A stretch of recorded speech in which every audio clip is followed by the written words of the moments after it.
All right, welcome back, everybody. We have our Knights match today. We got myself, Patrick Lynn, in the booth, and along with me is none other than the people's champ, Ray South Strip Skenandore. How you doing, Ray? Doing good. So we got Mike Gaines, our reigning champion right now, versing off against your father, Roy Skenandore. And we're playing 8-ball today, race to 10. We're at the Mad Apple Burgers and Billiard Company, located in Appleton, Wisconsin on West College Avenue. So if you're out there in YouTube land, please like, share, put us on Facebook. Let everyone know that we're back up and running. Should be a good match today, huh? Great match. Been looking forward to this one. Who are you taking? I'm going to go with Skenandore. Okay. I don't think you really have a choice. Skenandore. I'm saying it right. I'm saying Skenandore. Is that right? Oh boy, yeah. Skenandore or it's Skenandore? It's a very old traditional Indian name. If you ever venture out to Washington D.C. and go to the Native American Smithsonian, you'll find out how old and traditional this name is. I got made fun of my name my whole life growing up. Especially the substitute teacher calls your name and they can't pronounce it. They butcher it. All the kids laugh and make fun of you. Well, that happened to me more than others. And so I was always kind of like, yeah, whatever, my name, no big deal. And actually maybe a detriment as a little kid. Then I went to the Native American Smithsonian, and this is a pretty cool story. I'll wrap it up quick, though. Your dad won the leg. I want to see this break shot, yeah. Yep, Dad won a leg. Ooh, they open up nice. Got one. So head ball smash with some top cue balls planted nicely in the middle of the table. Nothing too tied up near the rails. Without giving a good hard look, I love this break. I like the stripes. Solids are looking good too, though. The 7-ball's a little funny. But yeah, back to my name. So finally, I'm 30 years old. I go to D.C. I'm checking out all these sweet, free museums in D.C., and one of them was the Native American Smithsonian. And right when you walk in, they have these a bunch of flags. There's hundreds of Native American tribes in America, and they all have a different flag. Well, I'm looking for my flag, so I'm walking through this whole thing. It takes me about almost 45 minutes. Finally, I get to the end, and I'm like, man, I'm not going back through this. I must have missed my flag. Well, I didn't. My flag, the Oneida, Wisconsin flag, was the very, very first flag, which was at the end of my walk, but I went through it backwards. And it was the Oneida flag with a big, huge wooden sculpture and a movie theater of George Washington and Chief Skenandore. Skenandore. Yeah. Wow. And the movie was called Brothers in Arms, Partners in Peace. They teamed up. They were the original team in the Revolutionary Army against the Redcoats of Britain. There's probably some literature out there about that then, obviously. That's history. Native American Smithsonian. So yeah, so the original name is Skenandore. Skenandore. My dad's name's Skenandore. His blood brother, he passed away. His name's Kurt. Is it younger brother or older? Older. Older brother, okay. When he went to the military, they wrote it down as Skenadore, how you're pronouncing it. Skenadore. Yeah, no second N. And so now I have first cousins and my auntie, they're all Skenadores, and I'm Skenandore. So you don't pronounce the second N? I believe you pronounce your name however you want. It's your name. You pronounce it how you want. That's my firm belief. Well, that's how our name is, Glenn. A lot of people will pronounce it Glenn. It's Glenn, Glynn. And it used to be because I think it was my great-grandparents and my grandparents, they came over during the Irish migration. It was like the late 1800s. And there was too many Mick names. So what they did is they were taking the Mick off of the name or something. So it used to be Micklin, and then it just became Glenn. Cool. But yeah, I guess there's history behind a lot of names. It's You cool. It was really just kind of powerful for me personally to know my history. I didn't know about it. I didn't know anything. Yeah, I found out actually my name, even though my ancestors are from Ireland, the name came from Scotland. We found they did like a, what do you call it, the family eulogy or whatever it is, where they, I don't know what it's called, but they do Family tree, yeah. Yeah, they look back and they actually find documentations up to like 400, 500 years back somehow. I'm just like, that's crazy. So just to the problem of this rack. Oh, there it Man, is. your dad was running that rack really well. So the bigger problem he had there than making that ball was he was trying to get onto the 11 because the 11's a little bit surrounded and a little bit hard to get to. A small window to get to between the 6 and the 7 there.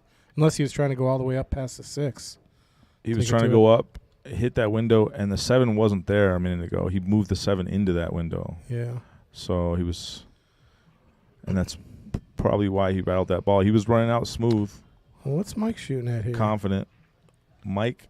He was trying to get that 6 to go past? I didn't think that 6 had a chance to go past. Did you? I did not. That was tight. That looked like an early brain fart, I think. And if it did go past, it barely went past, and so he should have been really bearing down and eagle-eyeing that. I got a edge of the replay on pocket. it. Let's check out a replay. Let's look at it again really quick. Or did I get the replay? So yeah, this 6 does not look like it goes. I don't know. Especially when you hit the center of the 11 ball, it really doesn't go. Yeah. All right, well, so this gives your dad a pretty good opportunity to get out here. He's looking for shape on this 11. Wow, Oh, he hit almost that perfect. nice. Did he hit that nice or did he hit that nice? That's damn near perfect. Yeah, just pull back a little, you think? Take the 8 all the way 7 down? makes the 8 weird. I just pulled back a hair. I don't know what I'm doing here. It's not easy, actually. The angle is really weird. I might go high inside and try and come back and put the cue ball by the 3. I almost like stopped. Well, he's rolling. It's too much angle to stop. You cannot stop it. Okay. You kind of did what I wanted. Holy speed control. That was a beautifully controlled speed shot there. So when you messaged my dad for this match a couple weeks ago, he knew, it's right before Christmas, and so he had time to prepare. Yeah. And he's done just that. So that's the one thing I've done since I've taken over, like, scheduling. I've been trying to give players, like, notice, like, 3 weeks out. Like, hey, can you play? To give them time. So I hope that helps out a little bit. 1-0, Daddy-O. Yeah, so these Mad Apple Extreme matches, I can't tell you how much people look forward to them. This is the open stream. We got the open stream, and then we got Mad Apple Extreme, which is on Friday. Oh, what's the difference? So the open stream, which runs under like the Mad Apple profile, I guess. I don't know how it works in YouTube land, but the open stream is basically just the Queens, the Jesters, Knights, the lower divisions. And then Mad Apple Extreme is going to be for King of the Hill. And then we also have like some high stakes money matches coming up. And then I guess if we had like a guest here or something and they wanted to put on a demonstration or like, a match or something for like higher profile matches, I guess would be the Mad Apple Extreme. See, you said you're not sure how it works in YouTube land. That's exactly the only thing I know how it works is I probably YouTube. watch more YouTube than anybody you've ever known has ever known. Yeah. So when I shared this on Facebook, I said YouTube Mad Apple Extreme. Like, subscribe, share, comment. But yeah, so you would never go to the internet and type open stream. It has nothing to do with the internet, right? Speaking of comments, we got some coming in here. We got from Far Gone, hail to the People's Champ. Hey. Nick's saying, what's up, Patrick and People's Champ? He said, Roy's going to run this one 10-4. Jeremy Gold. Ray, did you play in any tournaments yesterday? I heard there were a few open tournaments. I would love to have. No, I work Friday, Saturdays now. My job is an oppressive authoritarian. They will not let me go out. Oppressive authoritarian. Yes. I like how you, huge vocabulary. They just won't let me bring glory back to the Mad Apple and to northern Wisconsin, the North. All right, so I think your dad just broke dry there. Scratched on the break. He did the head ball smash again. Yep. It got kicked in. I think it got kicked in. But, yeah, this is exactly what you want as Mike Gaines. You started out down 1-0. You played a silly, quick shot on at most a half a pocket, and you paid the price. And now you get to come back to the table with a ball in hand and a relatively wide-open table. Dream. So Sup Kiss is back off the mountain, I guess working on a generator or moving it. And she just mentioned that she's loving all the updates people are making to their streams. I guess they're just trying to keep pace with the King of the Hill and or Mad Apple Extreme and the open stream. Even, I saw a stream earlier today. Mason's out at the Music City Classic. And they got a stream I was out watching there it as well. Yeah, he just finished in the top 4. He's got a match coming up. Wins that, he makes it to the final 2. So he's doing really well. That stream was lagging pretty hard if you go full screen. Yeah. I don't know what they're doing, but they got to start copying the Mad Apple Extreme. Well, Mike's looking pretty good here. He's got the 3 ball right after the 4. 7's the key, yeah. You got to get a good angle on the 3 to get a good angle on the 7 to get a good angle on the 8. Let me address these prior comments here. For the new peeps, maybe that'd be we got a soundboard, too. I love the soundboard. We got that John Fields. Oh, yeah. You know which one that is? Which one you want? John Fields. Yeah. Give me some John Fields. Hold on. Yeah. So for the new peeps in here. Here we go. If anybody's watching, just peep in here. Just Love say it. hi. Please say hi. Jump in here. So they're all talking about the People's Champ. People's Champ. What is this People's Champ you speak of? I don't know when that started. I think when you brought the belt in that one day. Maybe I don't know. Well, the origin story to it is a crazy long story too, and I've already told one long story. I don't want to tell a second this quick, but long story short, there the belt chooses you. Kind of like Excalibur's sword. Man, you have a way with words. There was I watched the match you played one time. You know what? It was with Stone Mason. I'll never forget this. I think you just won, and previous to that, I think you had beaten Kendall, and then there's another person on your list that you'd wanted to conquer or beat, which you accomplished it, right? So you came in the booth and you said something like, "I stand before you." I don't know exactly how you said it, but it was so perfect. It was hilarious. Like, it was I don't know. I can't. It was. I know what you're talking cool, about. It was something like I've defeated all. I stand before you. Yeah, I don't know. It was I was feeling it. That's It's like the Excalibur sword thing. Yeah, it's so funny. It's like you don't have to be the biggest, strongest. Oh, what happened? What happened? Oh, Mike got weird on the 7, and so he had one more shot to get decent on the 7. He played the 5 and missed it. And my dad has a pretty good table here. Yeah. He just wants to. The main problem here is this little triangle of the 10, 13, 15. Yeah, once that 10 goes, the 15 is fine. Once you get any 3 of those balls to go, the rest of it's, they call it cakewalk or duck soup. Duck hunting. What do you? Yeah, I think you're. What else do you call super, super easy runouts in pool jargon or just any jargon, I guess? I'd like maybe the chat board to light up. Yeah, it's a good. I don't know, a little 1, 2, 3. What's it called when your opponent, especially your opponent, has the easiest run out ever? Not that this is it, but once that 15 of the 10's out of the way, then it is. Then it's duck soup. Rudimentary. There you go, Jacob Kakak. Kakak, what's up? Duck soup. Again, his key is he's trying to find an angle to get to this 10. Yeah, or 13. I mean, this might be duck soup for you, but I think for a player It's like not. me, not duck soup. No. You have again. You have to get rid of one of Yeah. the 10 or the 15. As soon as you get rid of one of those, then it's duck soup. I don't like this. Yeah, he's on the wrong side of everything here. He's trying to hit that window. I believe the 12 goes by. The 12 goes by the 10. And if it does, you should be fine. Just play it with some high.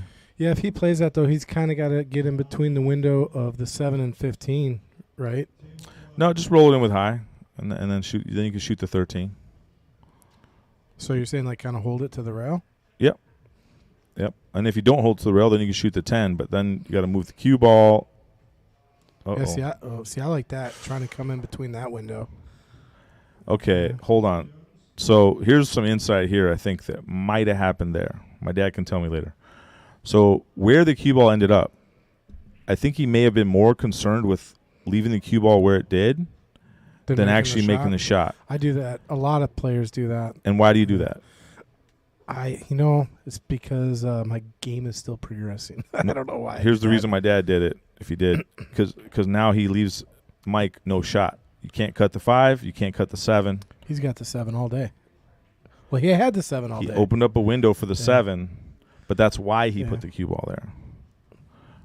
Luckily for Mike, he missed and somehow froze the 7 up onto my dad's 3 balls, and he has no shot.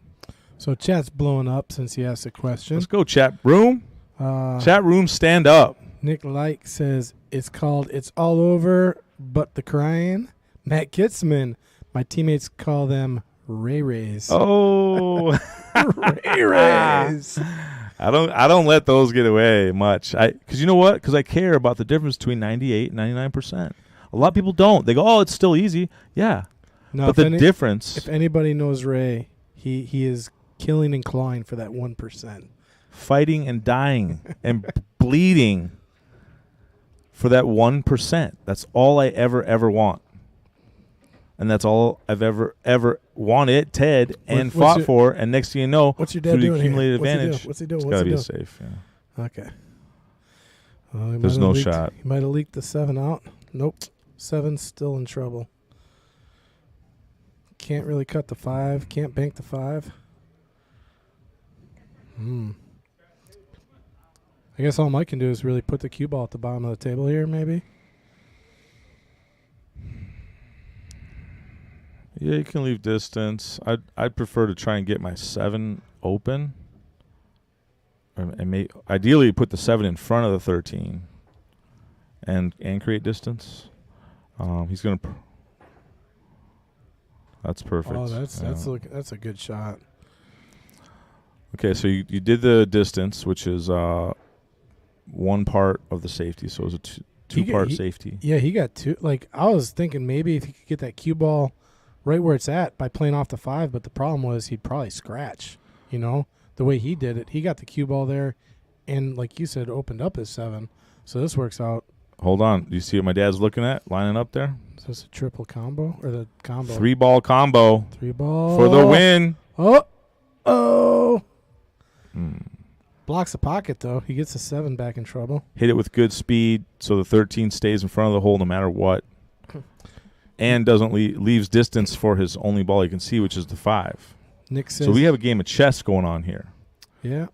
4D chess.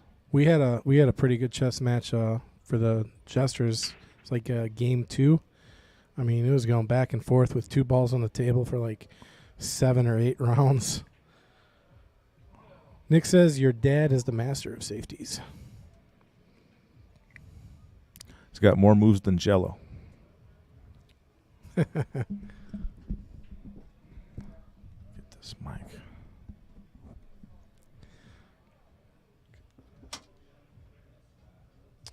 I mean, do you try maybe to kick at the 7 and just take the pocket back? I think that's what he's doing.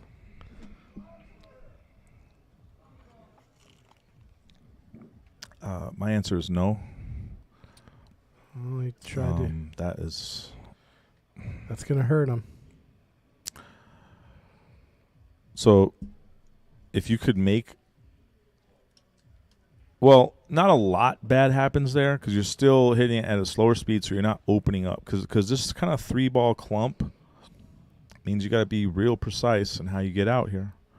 Yeah, the 7 is still blocking a little bit. The only thing it's not blocking is at the 12 ball. 12 ball goes by. Now, Mike has the 5, but if he makes the 5, where's he sitting?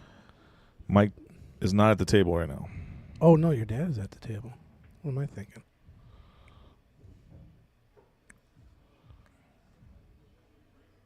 Can you move that slow? There you go.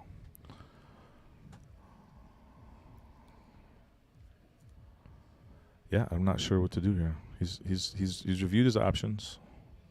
Oh, he spun that out nice. Okay, so he wants to take the 12 in the corner. At this point, if he would have got straight, it would have been stop.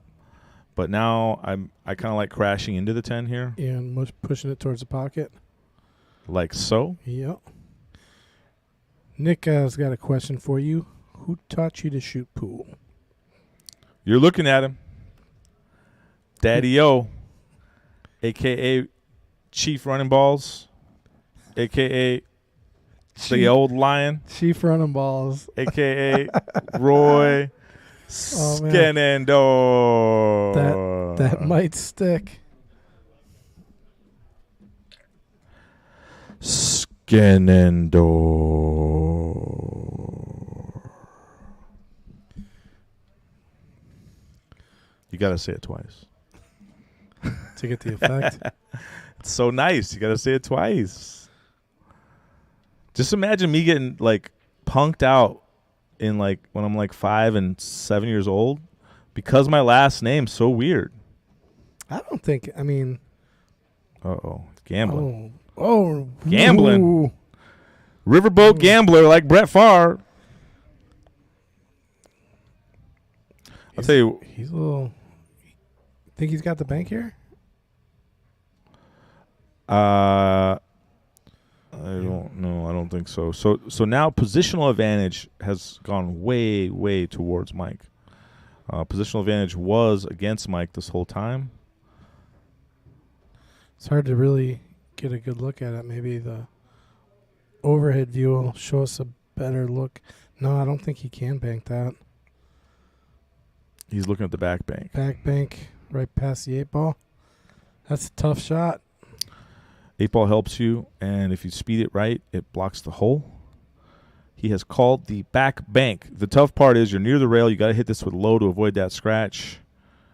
Not an easy shot at all. See how he hits it. This would be one for the highlight reel if it goes in.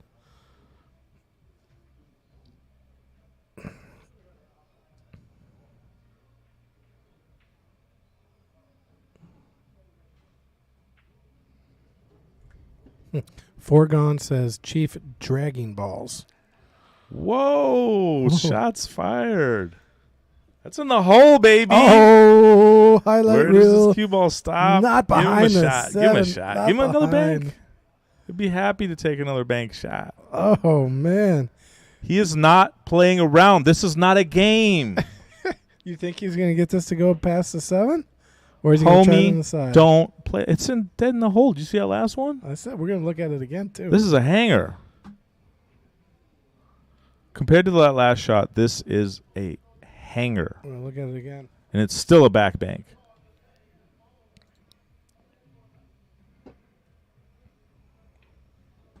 Here we go. Here we go. Oh, boy. I don't like it. I don't like it.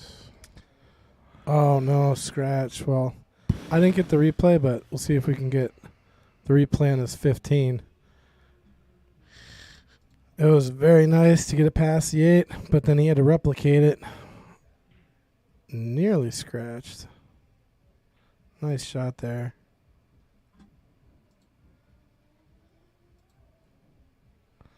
All right, Mike with ball in hand, setting up on the 5, getting angled to get to the 7, and should be duck soup, as you say, to get to the 8 here.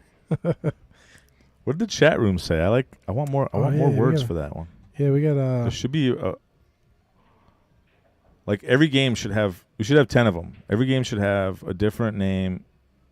Subkis was saying, Roy, it is a lot shorter. I don't know what she was trying to say there. Foregone, we need Barry in the booth in place of Patrick. Ouch. Get me out of here. Go get your brother. See, you don't have to read every comment because I've had some pretty nasty ones come my way. Oh, and no, you just skip them. I'd take him. I'd take him right on the chin. Yeah, that one's nothing. I'm talking. All right, well, here we go. So this is the first break for Mike Gaines. Mike Gaines. And this is my favorite shot. I like looking at people's break shots. And Mike Gaines is my boy. I have a great long story about the first time I met Mike Gaines, but he actually tells it better than me. It's got more twists and turns. The twisty turny thing. There's a fancy car. There's a love story, like babes, everything. Anyways, Somebody's better at telling stories than you. This story, he tells it much better than me. How I met him, because it ended with a pool match where my team beat his team, and you know when you lose, you remember the details more clearly. That's true. You remember your losses. I think sometimes more than your victories. So he did the second ball break there, hit it good, made a ball. Just a clear, different strategy on 8-ball. My dad's head ball smashing, trying to break and run 10 racks.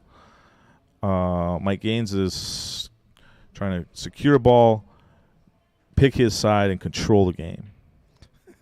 Subkiss asking, were you guys lovers? This is a battle. Oh, no. That's why I said there was babes. Like, yeah. It was. See, remember one of those comments that you just don't oh, say no. to everyone? Yeah. Some of them are fun, though. Well, yeah, if they're not about you. Let me get back. So, Mike, he wanted to shout out his mom and dad, John and Liz. They actually came up when Mike was living in Rockford. They actually drove up here for one of his first or second matches. He had a streak on adjuster. It was like 14 straight or 14 in a row. They came up. Nice people. Fire and a miss. That's the key ball. When you're doing the side break, you really got to make your first shot because you are going to have more clumps. You're going to have stuff more open. Your strategy is to control racks. You want to always be on the right side, always have the right side of things. And so the first shot, even if you miss a second or third or fourth shot, you want, in this case, they're relatively wide open, but usually there's a big clump on one side or the other, stripes or solids. And he was taking a longer stripe, and it really didn't even catch an outer point. Or what's the word here? I call it the nipple, but I call it the titty. And this is our pool jargon. This is something that we should be proud of. It's not. I deal poker all night, and poker has its own jargon too. That if you heard it out of context, it might seem kind of spicy. But if you play pool, you play poker, you're just way past it. There's a ton of terms there that are part of the game. Yeah, you probably wouldn't say at the dinner table, maybe. Unless you had pool players there with you, or poker players, or whatever. Whatever if you're in the industry, yeah. If you know you're amongst novices, then you might censor yourself a little bit. But guess what? Oh, I don't censor myself. Nice shot there by your dad. # let Ray speak. All right, I see the out here. Here's the out. You ready? 2 ball in the corner. That's kind of pointing at with a little bit of a stop shot. Shannon Matoxin, thank you for the subscription. Welcome to the channel. And then you're going to have to hit a good shot. So you're going to have to hit this 6 with low and outside, which is going to make the cue ball pop into that 4, and the 4 should go out into the open. You should have a shot. Might not have a good shot. Might not have a shot that's going to lead you into the 8, but you're going to have a shot because right now you are in deep doo-doo, positionally wise. If you don't get out, Mike's chances of winning the game are at least 80%. So you're trying to get him to roll into the 4, into the 6, or stop shot 2. Oh, he went for all the gusto right there. Yeah. Ooh. Look at this triple combo just lined up so nice. It's so tempting to take, but I don't think you take it. I don't know. Nope. Absolutely not. It looks so fun to shoot, though, you know? Yeah, then how much fun do you have when the 15 goes onto the rail by the 4-ball? 0. That's not. It's instant fun. you got to think long term. Yep. You got to worry about, having food for the winter. Let's see. Can he get at the 14 to go in the side? He's got enough room there, possibly. And then that could push the 6 into the 15 and push it out. Oh, yeah. 14 in the side, you bump the 6. Yeah. It's So I think then if that's the case, then this rack is going to be quick work here for Mike. well, bumping the 6 and holding the cue perfect for a shot on the 15 is not easy. Also, he got straight right now, which means you can only go forward and back. So he's not going to be able to do much with this cue ball right now. See, couldn't he just draw back to a little bit forward of where he is now? You Get can straight on the 9? That's all you can Yeah, do. that's all you can have. do, You yeah. can't get any better than Oh, that. yeah, he jumped the ball. See, he tried. Yeah. He knew he was trying to get a little better than he. But he also knows my dad has no grade out. He has a lot of work to do. But yeah, because you're straight, Yeah. all you can do is go forward and back. So you don't go forward on that shot. You go Yeah. back, and then you got something on the 9. Yeah, just try and roll forward on it if you get straight enough. Now, I don't know if there's room to cut that all the way up. Doesn't look like there is. Cut what all the way up? The 4-ball, I think the 14 is There's blocking room. it. There's room. You think you can get at it? Oh yeah, you got the bird's eye. Check out that bird's eye. Let's look at it. Oh, yeah, there's plenty of room. Okay, yeah. Now that we got the overhead, yeah, he's got room to walk it Uh-oh. up and get on the 2. But how do you get to the 6? What is your plan? So right now, what's your plan? I mean, drop. You can't I'll tell you what would Shane Van Boning do? So that's the question. World number 1, maybe the greatest ever, Shane Van Boning, the South Dakota kid. What would he do in this shot right here, right now? If I knew what he would do, I'd probably be out there doing it. But I can't think. I can't doubt think it. that clever. I doubt it. He could coach you and tell you what he would do every single shot. I don't think he would do it. What do you think he does here? This is a tough spot. I mean, you would don't know. attempt it, but you Yeah. wouldn't do it. Oh, yeah. Okay, I see what you're saying. You would attempt it. So what Shane would do is he would jack up and fire in this to 1,000 miles an hour with low, even though he's on the rail, and bump back into that 15. My dad tried to do it with high. Oh, my gosh. He's got a cross bank angle, I think. I think you're right. It's really tight, but he can get in between the 11 and 15 and make contact, but can he thin the ball enough for the cross bank like you're saying? I don't know if he can, yeah. Oh, Yeah. he's calling it. Wow, that is so tight. Barry Chapman's listening. He said straight top play for the bank. Hey, Kind he of called what it. my dad did. Yeah, Yeah, he was called it. getting he put pretty much what he did. He went a little long, so now he has to cross bank it. This is going to – oh, man, this is It's going to bring the house down if it goes in. I think I just F9, F9, F9. What's the replay button? I don't know. And he got shape, baby. Oh, my Lord. Giddy up. That's a second great Let's bank. play some pool. We will take another look at that. I mean, what a thin window. That's the only way he could have hit the ball, I think. Thin window. Thin window. Wow. I think I just blew up the microphone. Uh-oh. Oh, no. Well, we're taking a look at this bank anyway. I mean, this is so nicely struck. I mean, small window to get in. Wow. Well, hats off to you, Roy. Good run out there. Brings Mike back to the table with some duck soup here, I think. Yep. And the soup is hot. yeah. Supka says, your dad is hot. I don't know if she means like hot as in shooting pool or Uh-oh. Something's going on. Chris is doing something funny with the computer over here. Well, I don't like that shot. I'm not sure where he was trying to get the cue ball there, but He's probably just going on the rail is not good. just soft roll this off the rail, play the 15 all the way down, or not. He's choking himself out. He's going 95%, 94%, Why would 90, 80. he left it tough here? Yeah. I mean, if you would have played that just soft off the rail, you'd have been straight on the 15, roll up to the 14. And now there's no safes. You only have 2 balls on the table, 8 balls hanging. The 8, anytime you hang the 8 ball, it sucks, but it puts pressure on your opponent to run out, because it basically means there's no safety. It means you have to run out. Barry Chapman is asking the People's Champ, do you like my profile picture? Can't see it, but I'm sure it's awful. Everybody look up Barry Chapman's profile pic. Tell us what you think. Oh, but then you might have to look at Barry Chapman's face. Wait, here we go. He's looking for a cross bank here. He's trying to. I mean, I don't think it's there, but This I don't is know what he's doing here. all the way up, all the way up, Uptown Girl.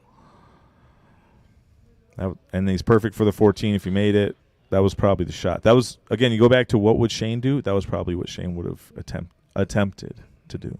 Yeah, he just cut that straight down the line. He needed a little bit of angle to roll it in. Well, that takes us 2-1. Your dad's on top. Skenandore. One more time. Is the manager out there? Is Barry out there? Your brother? Always is. Yeah. My brother Barry Boo. Barry the manager. He's the best manager in the game. Absolutely. He will give you support. He'll root for you. He'll get you some sodas. He's not cheap, though. He made an incredible shot yesterday in the tournament.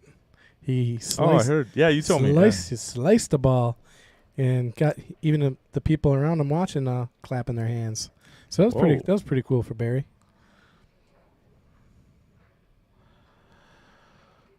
So I've had the pleasure of knowing a bunch of pros, pro pool players, and I talked to one of them, or at least one about a pool caddy. A pool caddy. Yeah. Wow. So you know how there's a caddy in golf? Yeah. But we've all golfed and we don't need a caddy, right? So why would you have a caddy? Well, if you're carrying your clubs, if you got to carry them, oh, that's rough. I would love to have a caddy. I've only done it once where I carried my clubs, and it was tougher than I thought. Okay. You know, it's tough walking 18 with a set of clubs. Oh, I've walked 18. Carrying the clubs, it's tough. My brother asked me to. I don't golf, but my brother asked me. He was running the volunteers at the break shot. I got to pause for this break shot. Oh, I should be on the break side. Head ball smash with a little bit of top. Pop the cue. Beautiful. Yeah, controlled nicely. Got some clumpy. But got to take it. So you're saying about pool caddies? Yeah. So pro golfers all have a caddy. And so they're not doing that for the look. They're doing it for functionality. They're doing it for strategy. They're trying to win. It increases their chances to win. They want that 1%. Maybe as bad as me, probably not. So why don't pros have a pool caddy? Well, so in golf now, a caddy they can offer up suggestions like, hey, play this club, maybe play it to the left of the bunker. They're giving advice. I don't think in pro pool people are allowed to solicit advice to you at the table. That's probably why they don't. Well, the caddy's not at the table either. The caddies, this is when before they've approached the shot. They're not over the swing. You know what I mean? You're not allowed. I bet you're not allowed to talk to a golfer while he's over the ball about to swing. No, right before they get, like, while they're walking up to the ball, Yeah. or when they're at the tee, when they're in the tee box. Yeah. They're saying, hey, use the 3-wood, use I this can do club. that as a pool caddy. When we're walking up to the next match, I can talk to you. I can say, hey, your foot was a little off. You're not following through right. You jumped up on. You're jumping. So you're saying more of a coach, though. That'd be coaching, I think. A coach is a caddy. Which you just said is a coach. A caddy can coach. A caddy can just sit there and carry your bags and shut up and look pretty. But a caddy can be so much more. It depends what you want as the player. You're the pro. Yeah. Well, and you decide how you want me to caddy. Yeah, I've seen at Derby City, players have people like that with them, talking to them about their match. Not during the match, like you're saying, but after and before. I don't know if that's the same thing, but well, the caddy's during the match, but it's not during the shot. You know what I'm saying? So when they're done shooting, they come sit back down, and then they're talking to them about what they just did. The golf caddy, between every shot, they're carrying your bags. Yeah. They're getting your soda. They're patting you on the shoulder. Nice shot, man. Or you'll get them next time. They're doing this, mental massaging. There's a lot going on. People in the chat room are talking about it.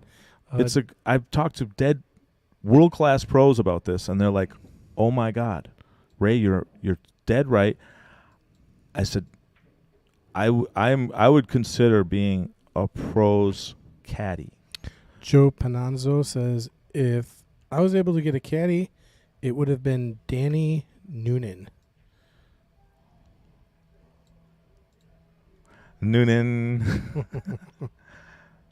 Caddyshack. They got the best quotes in Caddyshack.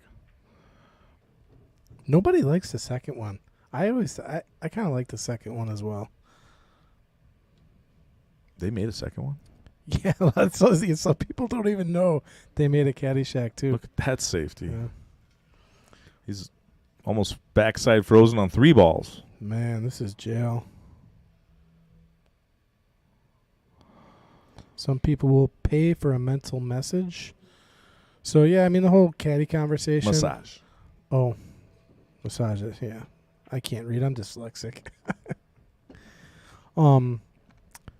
Yeah, I don't know how that would work during a game. Like if you got a pro sitting at the table, say they're playing a race to 9, could you have somebody sitting in the chair next to you kind of telling you this, telling you that? I don't know if the rules would permit it or not.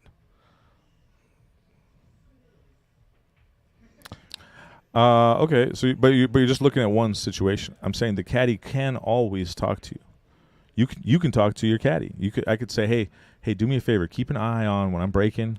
Does the wing ball go above or below the bottom pocket that I'm trying to make it in? And so, I break. I don't make a ball. I'm focusing on the cue ball. I'm focusing on 10 other things, and I break dry. And now I go back and sit down. It doesn't have to be while I'm.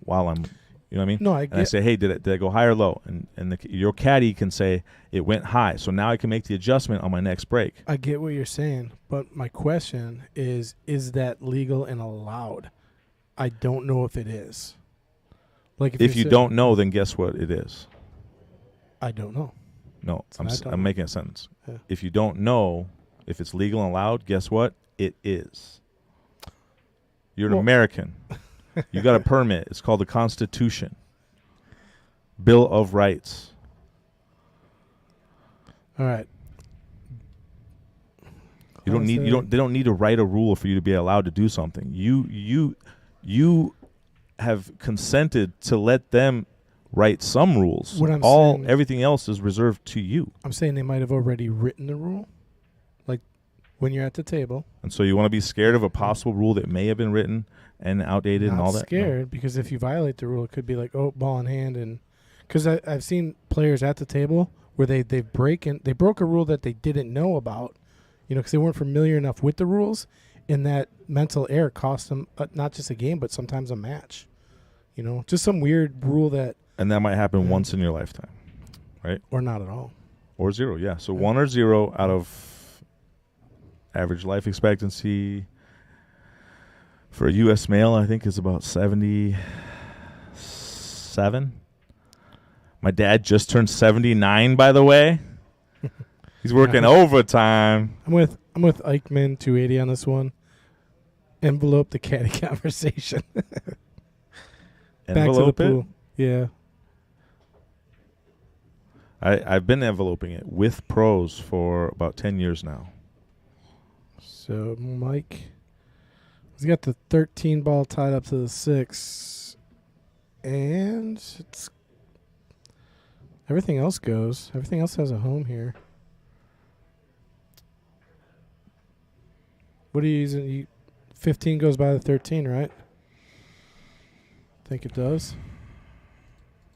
Still thinking about what's inside that envelope.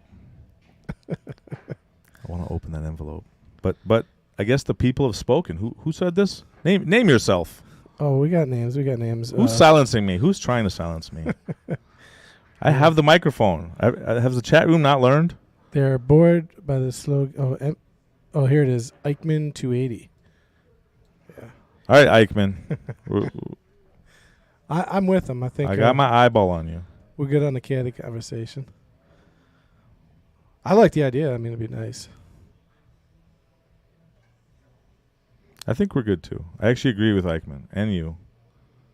But feel free to keep your thoughts of telling me what to talk about to yourself. Keep that thought inside your head. I do love the chat room, though. Yeah, Barry just brought it up, and this is what I was thinking. You can chat like with your caddy. Whoa, as long wait. as it's not your What are you turn. doing right now? As long I as it's thought we not your just turn. enveloped Oh, yeah, it. envelope. I was Okay. just silenced, and now Okay. you get to speak Boom. on it? Done. Done. No. Is this rules for thee, but not for me? Ooh, I like that. Rules for thee, not for me. I've never heard it put like I like that. I'm gonna put that in my toolbox. It's a good one. It's a good. I just Like told my instead dad a quote before the match started here. You want to hear it? Would love to hear this. So I've been in this match a couple times, big matches, stream, hundreds of people watching, millions of people over time. And, sometimes all that gets into your head. That's... Wow, your dad could have been blocking some pockets there. Yeah, blocking he didn't want two. that 7 to roll. Yeah, he could have been blocking 3, which would have been great. So right now, you have to do it now. You have to shoot this 4 ball and somehow break open that 6. But the 6 has a blocker, has a 15 blocking. You know what that 15 is kind of like? You ever play a cornhole? Oh, yeah. And Blocker. you got a lot of people in the chat room, if you've ever played cornhole, you want to put that bag right in front of some other bags so that they can't do it, or maybe right in front of the hole, so they have to do it, what they call it, air mail? Air mail. You have to swish it, basically. So the 15 blocks, which makes this breakout harder, because you only get one swing at this. If you don't break this 6 out right now, what is Mike Gaines looking at? Well, he's on stripes. So are you saying? I mean, he could come off the 14, right, into the 13.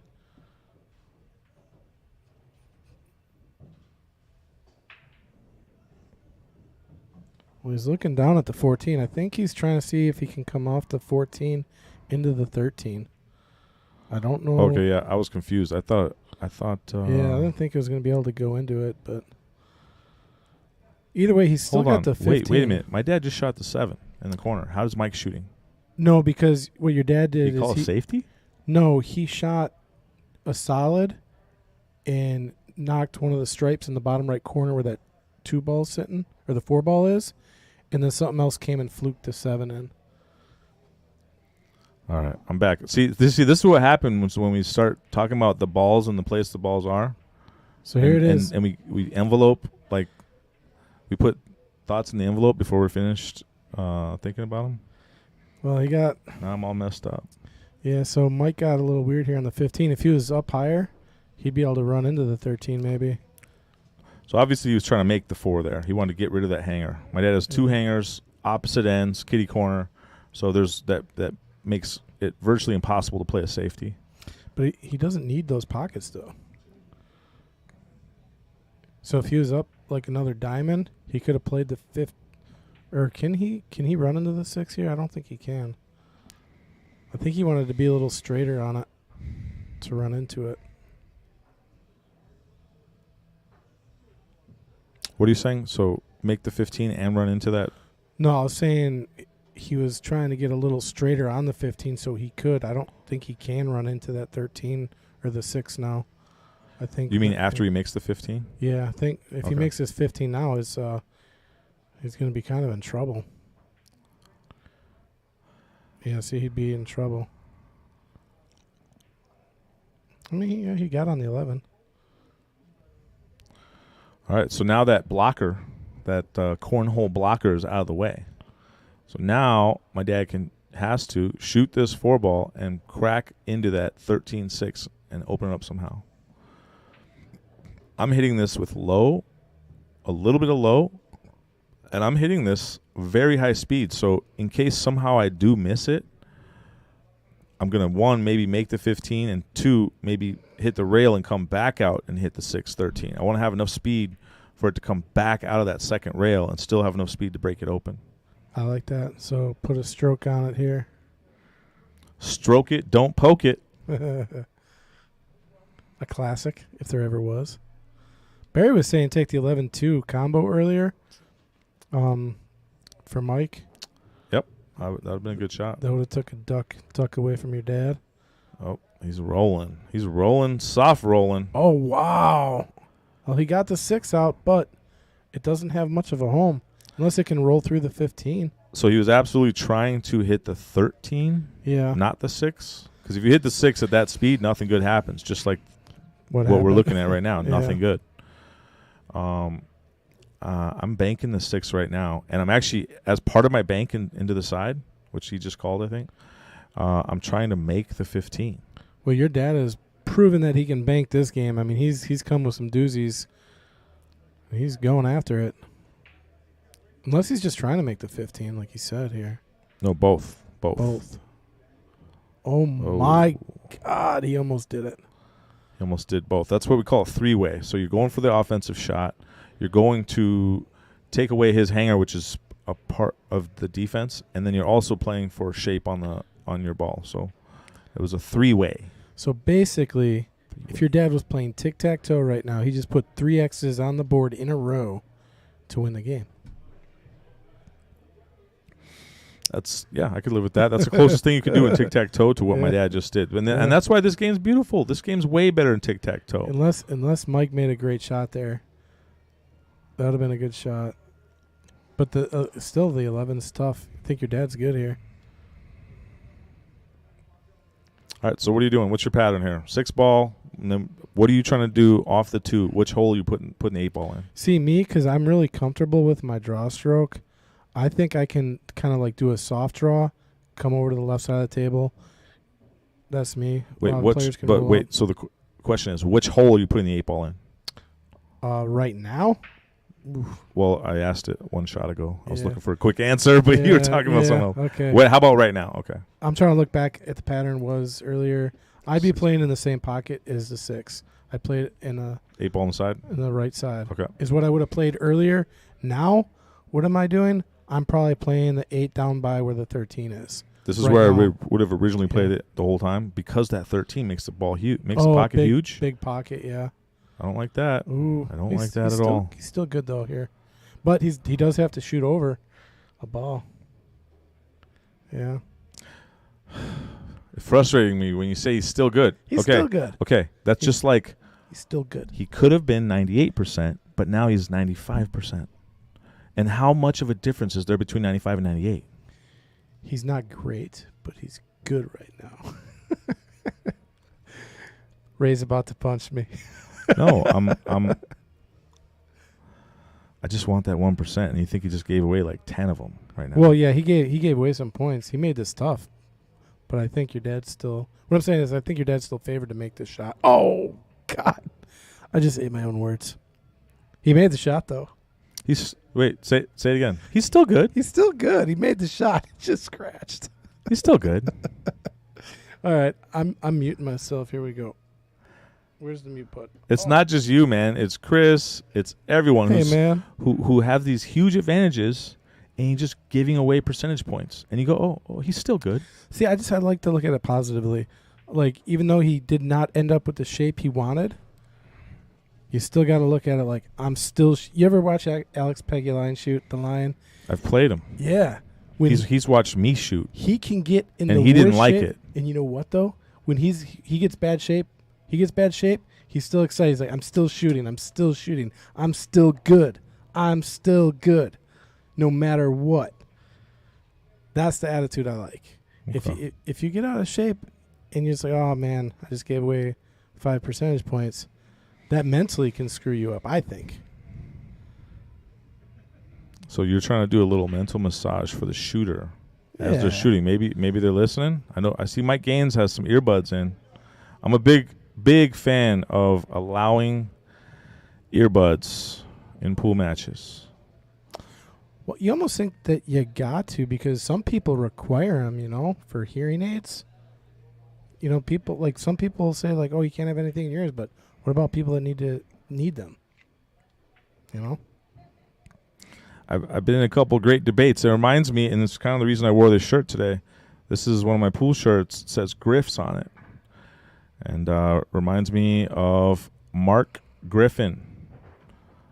That's why they renamed Pool Sharks into Griffs. He bought it out. He sunk $100,000 in there, making it look beautiful. And he just passed away recently. Oh no! So next time I played pool, I said I'm wearing my Griffs shirt. Shout out Mark Griffin. You made pool great again. Your dad is on stripes and 15 balls, a little tied up, but probably manageable. What are you doing? What are you using to fix the 15?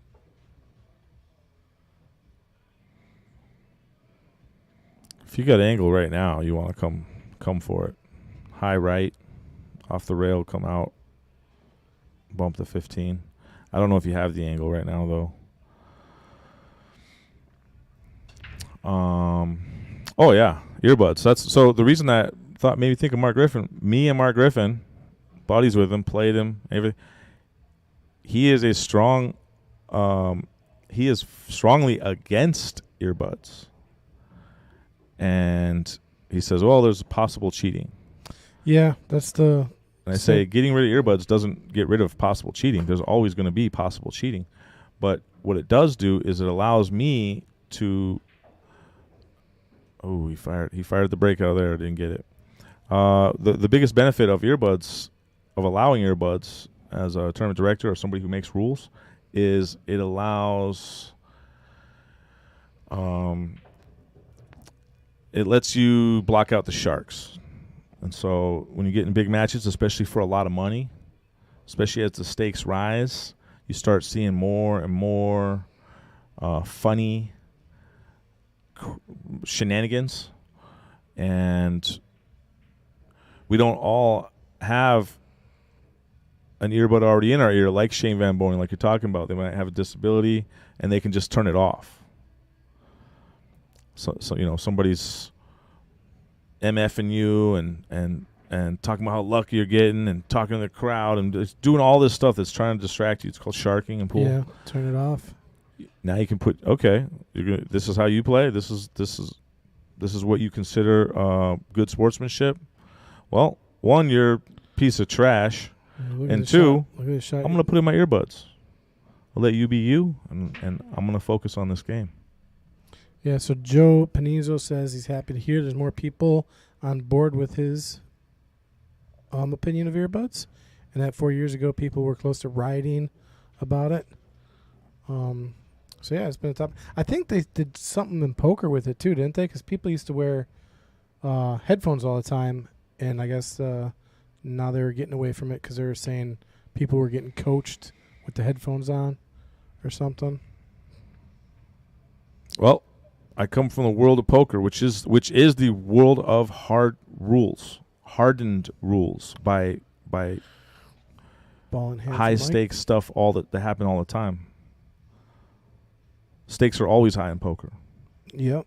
And so that means you get a lot of people trying to test the boundaries of rules, cheat, fight against cheating, all of that. And I worked 12 hours in a poker room last night. Everyone's allowed earbuds. I want less rules. I want less laws. I want less thoughts of, what if there is a rule? Like your thought earlier? Yeah. I want freedom. I want freedom, baby. Who wants freedom? Chat room, stand up. USA. I mean, it's a double-edged sword, too, with that. You know, you got to be careful. You get too much freedom. Then what? That is the question, right? That is the question. Well, you're saying it's double-edged. Show me the bad edge. Well, I mean, I'm going to envelope it. We'll talk offline. Yeah, we're not. No. I mean, we're talking about pool, but like I'm talking about Yeah. pool. Yeah. Well, what I'm I'm saying talking about is, less rules. I'm talking about don't make up a rule that says we're not allowed to have earbuds. well, just an extreme version of it, right? Let's the least amount of rules possible. No rules. I'm just gonna ball in hand it every time. Oh, but there's a rule, ball in hand. So that's one rule. Oh, now there's this rule. Oh, that's more rules. You have to have rules to play this game. You know what I'm saying? I do. And what I'm saying is, if you make too many rules, yeah, the game could get crazy. But if you don't have the right, it's a double-edged sword. If you give too much freedom, like if there's no rule about walking around putting the chalk upside down on the table and just putting chalk all over the edge of the table, we know not to do that, right? And someone could probably just do that, and now your hand's sliding everywhere. I don't know. You gotta have rules. I totally agree. Yeah. But look at them as like a necessary evil. It's not good just to have rules for rules' sake. Have 1,500 pages of rules. You want as few rules as possible. Well, I agree in that aspect. Yeah. But Gene Rasmussen says too many people can cheat with the headphones or the earbuds. Good shooters should be able to clear their mind of all distractions and work their magic. That is a strong argument. It's hard to argue against. I respect and totally see where you're coming from, Gene. Oh, there's a lot of people. We just disagree. I'm not being disagreeable, but I do disagree, and that's my favorite kind of disagreement. Not where you're just saying no all the time. So I get it. I've been through this with Mark Griffin. We've talked about this at length, and he owned and ran the BCA, owned Griffs. He had a lot of influence on whether this rule would actually even take place in pro tournaments and pool halls and elsewhere. Dad just wiped the feet on that last shot. That ball rattled like 4 times in the pocket, dropped. So now he's good to get on the 8, I think, here. Oh, see, that's the last shot he just had rattled just like that, but dropped. That one didn't drop. Yep, he tried to play that firm with a lot of high, and that's. I think he was trying to get too good on the 8. If you just make that shot, you're going to be tough on the 8. But you got a shot on the 8. He tried to slide over as much as he could, and he did. But he rattled the shot. Eichmann says, I am putting in my earbuds now. Let's go. Whoa, I like it. Allowed. But maybe there's a rule, Eichmann. Maybe you should second guess yourself. There might be a rule somewhere breaking. Eichmann 280, who are you? Do we know you? Are you up at the Apple? I like the way you talk. I listen to Mad Apple Extreme on my earbuds all the time. I love it. You guys do a good job. Man, especially when I'm not here. This is a good the headphones is a hot topic, man, or the earbuds. I didn't realize. A lot of opinions out there. So where are we at? We are Mike Gaines taking the lead, 3-2, race to 10. Let's see if Mike Gaines sticking with this side break. No, he's going head ball smash. He does not like his break right now. And this is the move. Albert Einstein, which was my other quote already, said, the definition of insanity is doing the same thing over and over and getting the same result. Or something along those lines. Something like that, yeah, paraphrase. It's the same bad result. Because if you get a good result, you want to keep doing it, right? But if you get a bad result, that's what it is. Getting a bad result and expecting something else to happen. That's insane. Yeah, the definition of insanity is doing the same thing over and over and getting the same result. I believe That's very close to how the quote goes. My favorite quote by Einstein, though, is this. He's like, I know I'm not quite sure how World War III will be fought, but World War IV will be fought with sticks and stones. And I was like, yeah, that's a pretty valid point. Yeah, we're just getting our weapons are too dang powerful. We can't have no more world wars. Let's stop that. All right, let's stop it right here. Starting with the Mad Apple. Starting with this booth. Man, No war. I wouldn't have. All right. I wouldn't have had a job though. All right. I would have had no job. Jobs aren't that important. No, it's not true. Actually, They're really not.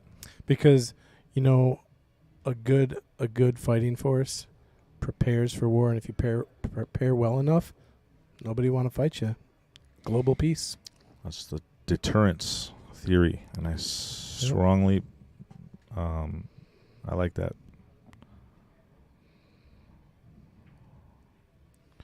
Oh, that was a nice shot. Titties. Nipples. It is cold in here. Barely caught them both. Didn't go in. Now, Mike Gaines. That name is catchy. Is it still open table? Yep. Still open table. I wasn't 100% sure. I was trying to. There's one ball down. I mean, I think Mike made a ball in the break, but didn't. I'm not sure if it's open table. I wasn't. That's why I'm just an amateur commentator. While Mike Gaines is looking at this table, he also wanted me to shout out. He has some peeps. Go on ahead and chat on in here for your peeps. His peeps he wanted to shout out are Ninja and Steve Brandon. Glad to hear you guys are watching Mad Apple Extreme. It's where dreams go to die. Unless you win. Gambling's only a problem if you lose. That's a Ray quote. I want to play the devil's advocate on that, That's but a Ray I'd have to quote. think about it, though. How about just go with it? It sounds right, doesn't it? It feels right. It does, right? Money won is twice as sweet as money earned. Paul Newman. See, I like that. First glance, I'm saying you're right. But, yeah, I don't know. You want to play devil's advocate on Paul Newman? Sure. I play devil's Do it. advocate on everybody. Do it. Okay. Money won is twice as sweet as money earned. Money won is I don't know if I got anything on that. I'd have to stew on that for a while. I'm not quick-witted enough to. Yeah, that's tough. Also, one reason you're having a problem coming up with the reason to play devil's advocate on it is because it's right. It's hard to lie. It's easy to say the truth. Money won is twice as sweet as money earned. Okay. I messed up the quote a little bit. Doing the same thing over and over and expecting a different result. That keyword, expecting a different result. That is really that is the biggest difference in the quote. So thank you, Bill Hocus Pocus Larson, for setting me straight on that. I knew I was messing part of it up. Left out It's okay. I got the point. One key word. And also, some of these all-time famous quotes need us to change one key word. Not that one specifically, but some of them, it's better that you paraphrase than the actual quote itself. And I'm talking amazing quotes. But we got to be careful because then the telephone game comes into play. Change one word here, and then 20 years later, change another word. And then all of a sudden, it's not even close to what the original quote was. Then it becomes not a quote at all. If the original quote was weak, if the original quote was a lie, then guess what? You should be playing devil's advocate. You should be poking and prodding. It should be easy. Your daddy-o is getting ball in hand here with what? Duck soup. Ooh, one small problem. 10 the ball? 10 ball. 10 ball. Yeah. But can you do anything with the 10 ball now? I don't think so. It's blocked by 4 pockets. You could put it in the side maybe, or you could play a little bit of weird angle and put it in that furthest away corner. I'd probably try to take that 9 right now and then find a way to get above the 10. This is my dad. He's the side pocket kid from 60 years ago. He's putting this in the side pocket, and he's slamming the cue ball around, Right where he wants. Dang, he missed it. Side pocket 50 years kid. ago, though. That was the nickname in Pool Hall Junkies. My dad loves side pockets. Getting shape off of shooting a ball in the side pocket. It was his shot that I can remember growing up. Always has been his shot, and to this day, he just had ball in hand and went for the exact shot I knew he would go for with ball in hand. Would Shane Van Boning have played it that way? No. Let's take a quick second here to thank everybody for joining us here in the open stream. Got a lot of viewers out there. Really appreciate it. And if you could, please like, share the wealth out there, which is this stream. So would really appreciate that. Helps us out. Keep this thing running.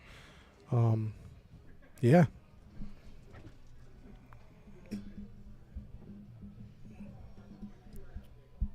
Okay, so yeah, just playing safe and locking Mike up here.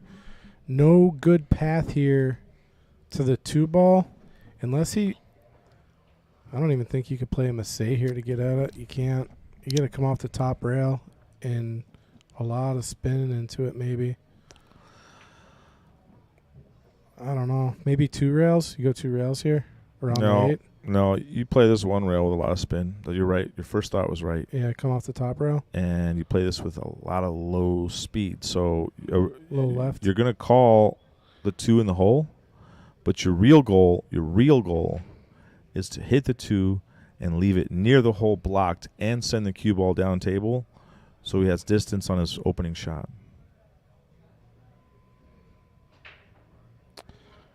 I'm thinking he's going to go 2 rails around the 8 to the 2. Yeah, I think that's what he's doing. Nothing good can happen.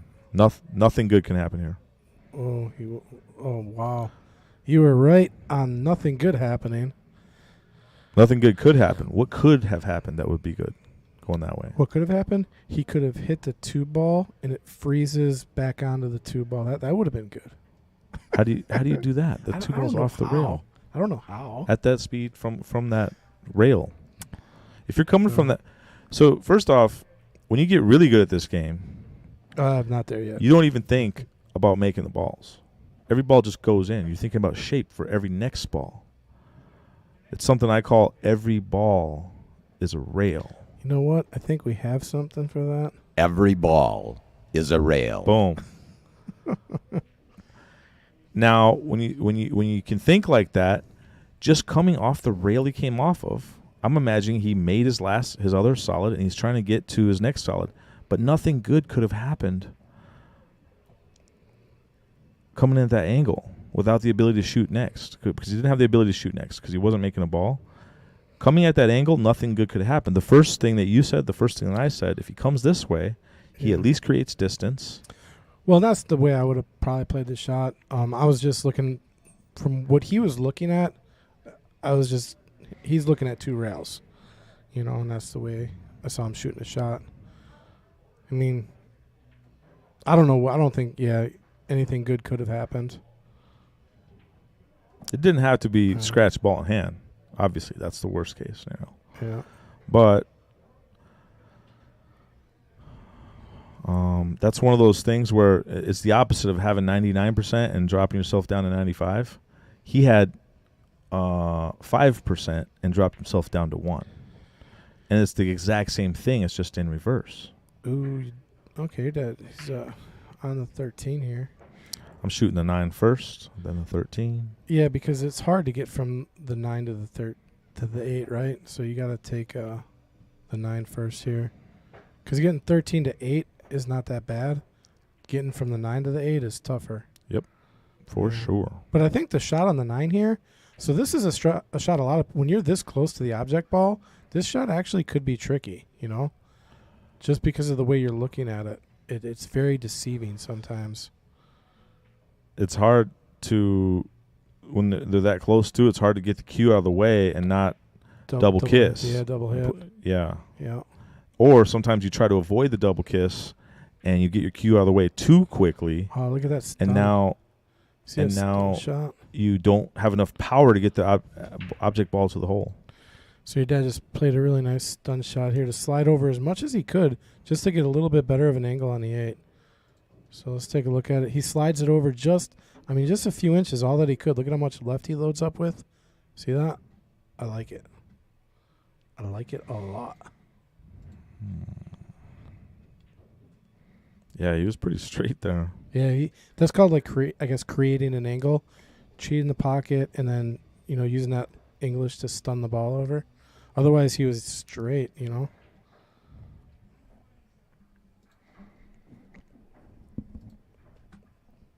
Take a look at our stadium view. Got Ray's brother, the manager, Barry, out there rooting on his dad. See him out there. Got some people in the stands watching.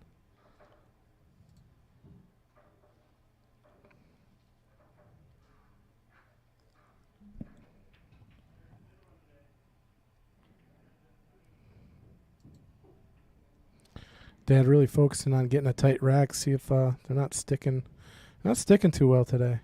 They're making his number one son proud. He used to never do that. Do what?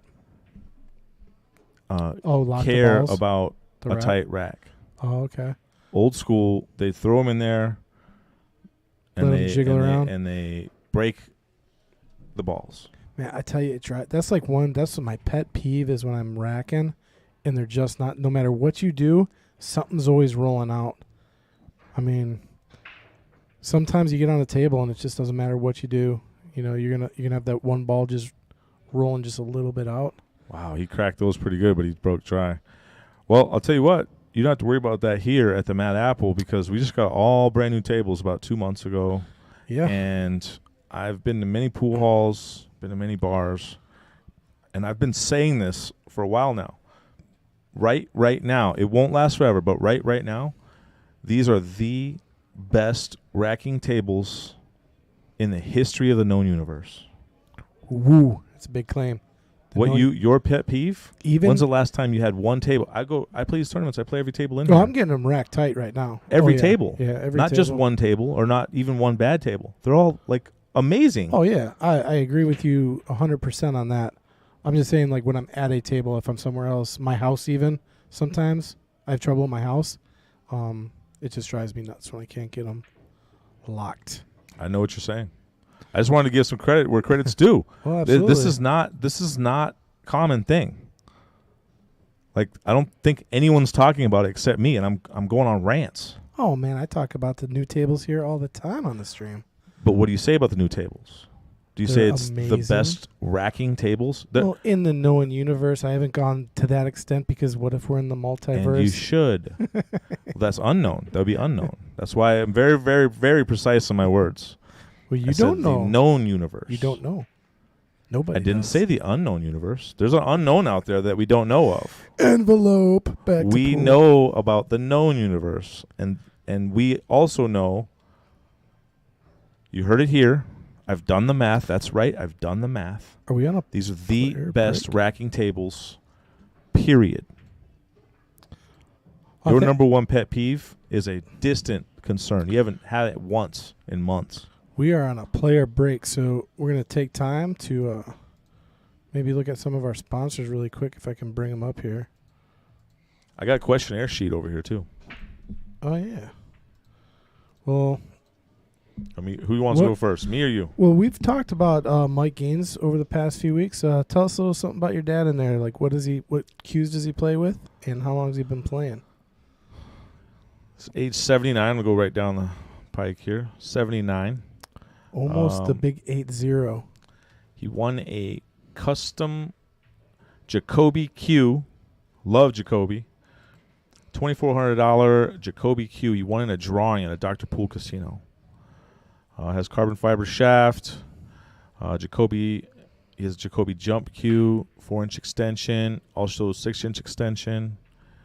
He loves the Magic Russian chalk, the Magic chalk. I haven't seen or played with that yet. Oh, really? It's good. Russian Magic chalk? So on the actual chalk itself, it says Magic chalk, but it's also known as the Russian chalk. And, especially if you're Team Blue, you can blame the Russians for everything. The Russians. No, I'm just kidding. Envelope. We'll put that envelope. Yeah, there's an Envelope. actually worthy envelope. See, I had to Yeah, go. I had to go envelope. to the edge to get some. I had to give some kind of credibility to these envelopes because right now they're ridiculous. So Hey, man, there you go. I'll envelope that one. Wait, How about that? What is this? We got to go back. Rewind about 5 minutes ago. I guess you made a comment. Number one son, Gene Rasmus says we all know Barry is the number one son. So Oh boy, I'm firstborn, man. That's just data. It's not subjective. I am the number one son. You know, my brother, I got my younger brother, Ryan. He's 10 years younger than me. And, you know, the youngest is always the baby of the family, right? And it was so funny because my mom's phone was ringing one day, and I just happened to pick it up, and it said, Ryan Glenn, favorite son. And I'm like, Ooh. whoa, Mom, what is this? You know? Well, my mom ain't very, savvy with the whole smartphone technology thing. She's like, your brother programmed that in there, and I don't know how to change it. Thought that was so funny. Oh wow! All right, All right, Mike. so we're 3-3. Mike Gaines is Yeah, we're working playing. his way through this rack. He has stripes. I'll tell you what, the match is going a little slow right now. That's my least favorite topic. Can I choose a topic to envelope? You can. I'll give me one. I'll use that. Okay. And I'll tell you why. Because that to me is the most boring conversation you could ever have. What's that? Is this match is going slow. Well, no, I'm just saying the lag time. I mean, But no, I'm not talking 6 to you about games, you. yeah. I'm talking about I hear this conversation all the time everywhere. And when I hear it in the pool room, I can walk away. But when I'm listening to a stream, it's I guess maybe a personal pet peeve. Talking about they're playing slow. Do you think anyone here is intentionally playing slow? no. No, absolutely not.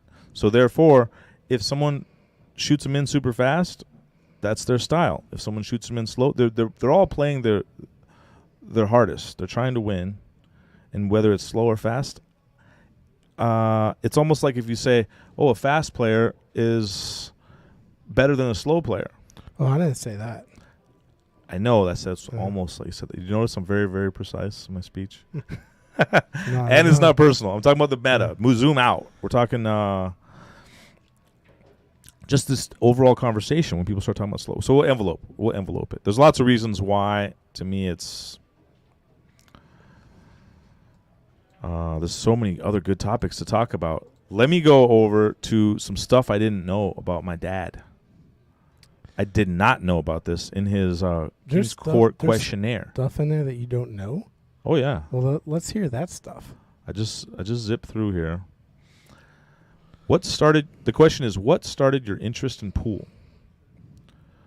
Roy Skenandore said, Minnesota Fats in the Hustler. Ooh, an oldie but a goodie. That answer just blew me away. I can't even believe he just said that. I'm trying to do the math and figure out when did the Hustler come out? Oh, How old was my dad? Like, I know Jackie Gleason played Minnesota Fats, right? Yep. Yeah, Jackie Gleason. And I know he talked a lot about his stories playing pool in the military. That's where he really, grew to love the game and was getting good when he was in the military. Mike's going airborne here for the 15. Nice shot. Drills it. Oh, no roll. Well, he's got the 9, and that might have lined up a little for a combo to one of those holes, but. Yeah, the 9 is tough, though, because you play the 9, what do you got? I don't know. He's in a tough spot here. So what branch of military was your father in? Army. Army, okay. He was an officer in the Army, and He played in the Veterans Tournament, didn't he? I think he did. Yep. Oh, yeah.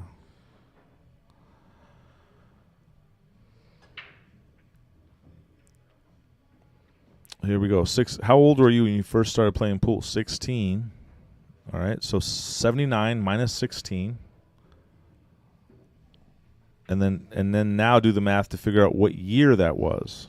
Because if that was the exact year that The Hustler came out, you're gonna have to Google what year The Hustler came out. The movie. 55. He would have been 55. There's like all these math equations going all over the place.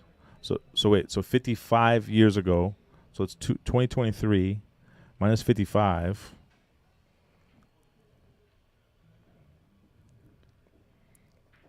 Wait a minute. I think you're way off, by the way. 79 minus 16 is not 55. It's not even in the 50s. Math. We'll come back to that. Let's envelope it 63. and reopen the envelope later. Okay. 63? Okay, there you go. 63. Okay, 2023 minus 63. That should be a nice even number. 1960. What year did The Hustler come out? I think it came out before that. I bet somebody in chat can tell us when The Hustler came out. Or I could just do the good old Google.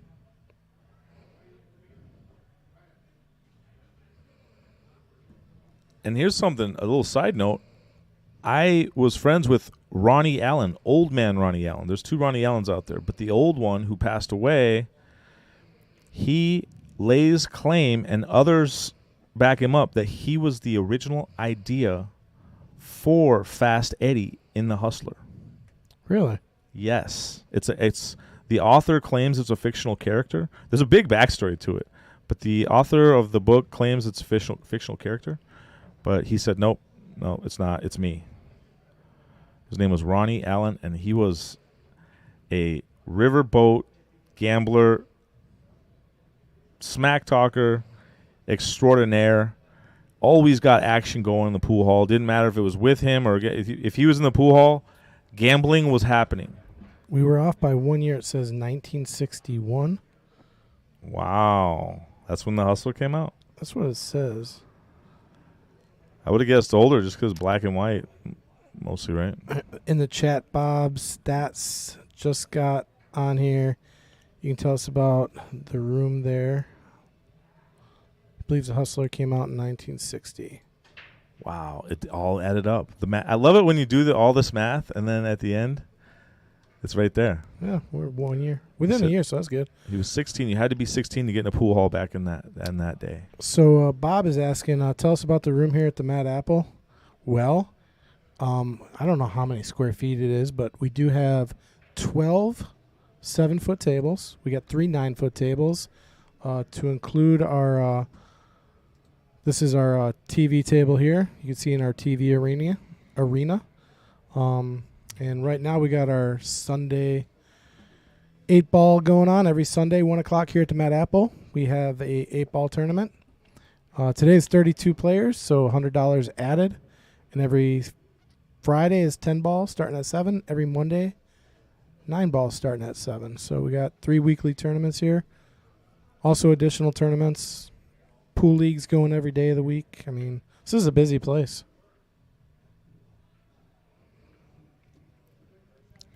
Love it. Can't who's better than us?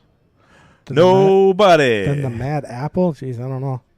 I've been to I'm not going to say I've probably not been to as many pool halls as you have, but I've been to a few, right? Been call it 20 or so is about what I've been to if I had to count them. This is by far my favorite. I haven't been to one that's been as nice as this. Okay, so let me reframe that a little bit. You like my words, right? You like how I talk? Let me just fix this for you. So this is how I would say it if I were you. As far as you know, the Mad Apple is the greatest pool hall in the history of the known universe. See, that's what I'm saying. You got away with words. Like right there. I don't have the charisma. That's what you have. You that I didn't don't. tell no lie. That's all truth. I don't have the charisma. It's easy to do when you know it's the truth. It adds charisma into your own tone. Right. Just keep speaking truth. So look at my hands here. This is charisma, and this is you, and then this one is me, and it goes like that. You have more of it. It's not something you can teach. It's something you're like gifted with. You know. Well, your dad just took another game to take the lead back. Daddy-o. Up 4-3, race to 10.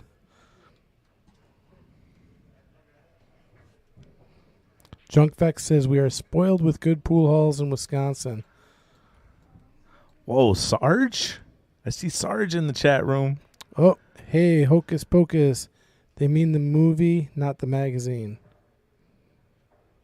Okay, so we got Bill Hocus Pocus. He said September 61. Oh, Alice Skenandore, subscriber. We got a new subscriber. Mama. Mom's watching? That's my mom, Alice Skenandore. Hi, Mom. There's only What's one up? that I know of. But Sarge, he is a trick shot champion extraordinaire. Puts on a show. He also does lessons, and I've gotten more lessons than I've seen pool halls. And in my opinion, for the way I learn, there could be small differences there. I'm more of a numbers guy. Some people are words. Sarge, Ken Aylesworth, Sarge, he gives the single best lesson I've ever had. And he is not a world pro. That's what some people get confused thinking, oh, it's got to be the best player giving you the best lesson. No, absolutely not. Ken, I don't even know if he does lessons anymore, so I'm not selling anything. I bet you he doesn't do lessons anymore. That goes with the adage of, and I've explained this to people, some people can play, some people can coach. There's very few people that can play and coach. And I'm going to give you some extreme examples here. Like, you look at Michael Jordan, arguably greatest basketball player in history, right? But can he coach? Absolutely not. A lot of people say, no, Michael Jordan cannot coach, and he'd probably tell you he can't coach. And there's some other players out there that are just phenomenal coaches, and they were just okay players. You know what I mean? Reminds me of another quote. Hit us. Those who can't teach.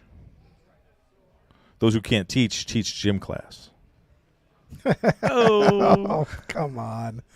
No. That second part doesn't go, but that is those who can't teach. That's at least what they say. Well, I'll tell you, there's some people that were, again, born to teach. Some people are really good teachers, right? But then there's people out there that they got no business teaching because they just can't teach, no matter how they try, or even if they're doing it by, the curriculum. Yeah, it's got to be born in you. You got to be able to find a way to explain. Okay, chat room's coming at me. My dad's looking at this 15, see if it goes. Doesn't look like it from my bird's eye view here. Yeah, Junkfex says easily the best stream around also. I mean, I can't argue with him on that one. Roger Pregler, Ray, what's your favorite pool hall in the United States besides the Mad Apple? So you get a pass. So if you had to pick another pool hall, there's that. Sure. I'll take. Sean says you're I'm a little sentimental right now. I'm going with Griff's, which I rarely call it Griff's. There you go. Sean's ahead of the game on me. Yeah, he predicted it. And he said he first met your dad at Dr. Pool Tournament. Said your dad's the nicest guy he's ever met. Oh, thanks, Sean.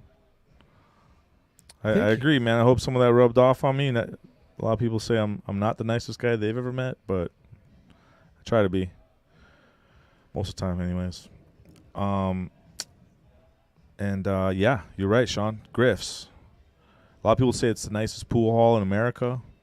I'm again a little sentimental right now because Mark Griffin just passed, but we'll say Griff's. I had another one in mind that I would give honorable mention to, but I'm not even going to mention it right now. I'll say Griff's.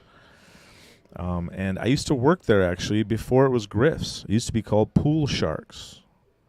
And me and a select few who are still around and go there all the time, we still call it Pool Sharks. We say we're grandfathered in. Sean's actually going to be playing on the stream here in a few weeks. He's going to be playing King of the Hill, which is every Friday, 7:30, I think, right?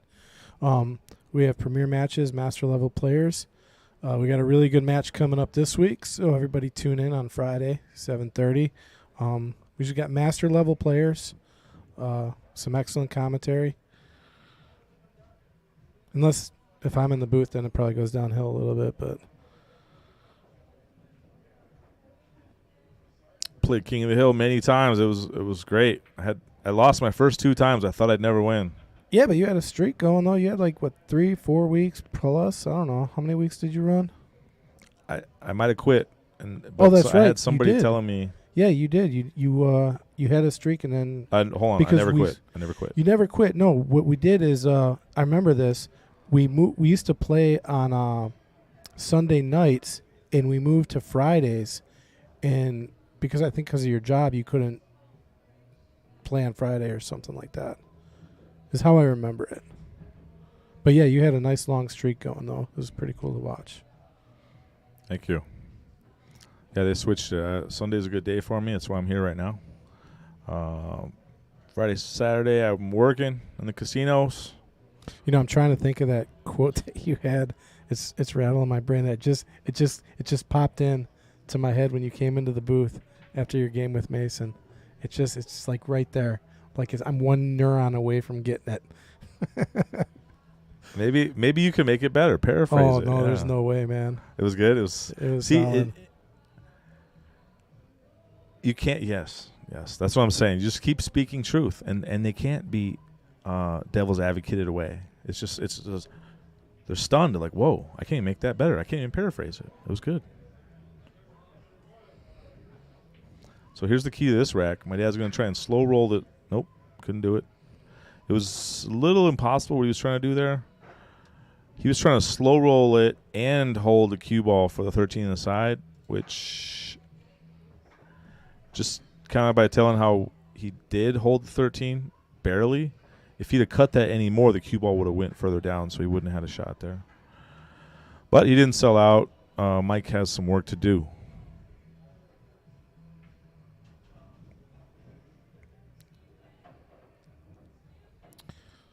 Walk around the table. So I'll try to paraphrase a quote, I guess. But it was something like this. You came into the booth after your victory, and you were like, there was a knightsman back in the medieval times, and then said something, and he had to conquer and slay the dragon of Ecuador, Garbadell, or like some weird stuff. And you're like, and that made him the happiest, most humble man ever. I stand before you, the people, a humbled man.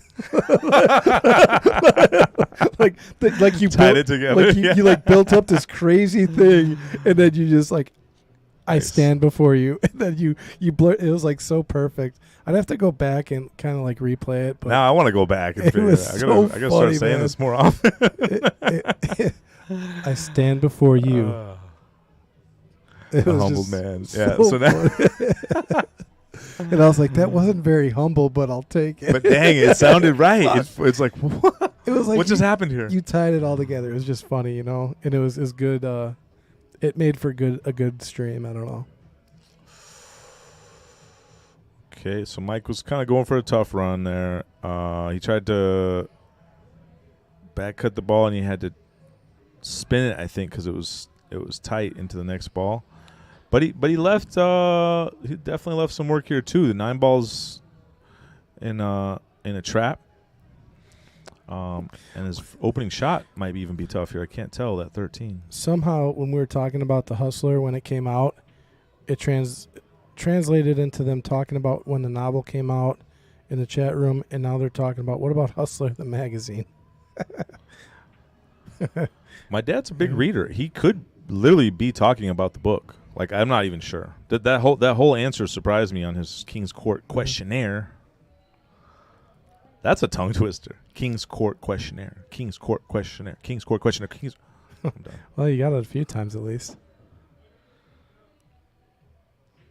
All right, so what's your dad left here? Looks like, I think, nope, he's called. Okay, so he's Can he taking get a good look at everything. He's calling the 12. I think he's seeing if the 9 goes past the 10. Is he not? I don't like this. So here's what I would do. I like the 13 on the side, play the 12, and get underneath short side for the 9 down in the corner. That's what I'm doing here. But, Yeah. hold on. He's cutting the 9 ball. That's what I said. 9 past the 10. I was like, he's lining up the 9 past the 10. You made it sound easy. It's not easy. I'm not saying it's easy. I'm like, that's what's why he doing? I wasn't even looking at what Yeah. you were talking about. This is a super tough shot here. Yeah, because when he had his stick over the 9, I'm like, he's lining up the 9 past the 10. I don't like this. Well, he might be clipping the 8, maybe. Smashing into the 8, sending it at least 2 long rails. And weird stuff can happen, you know. I get really kind of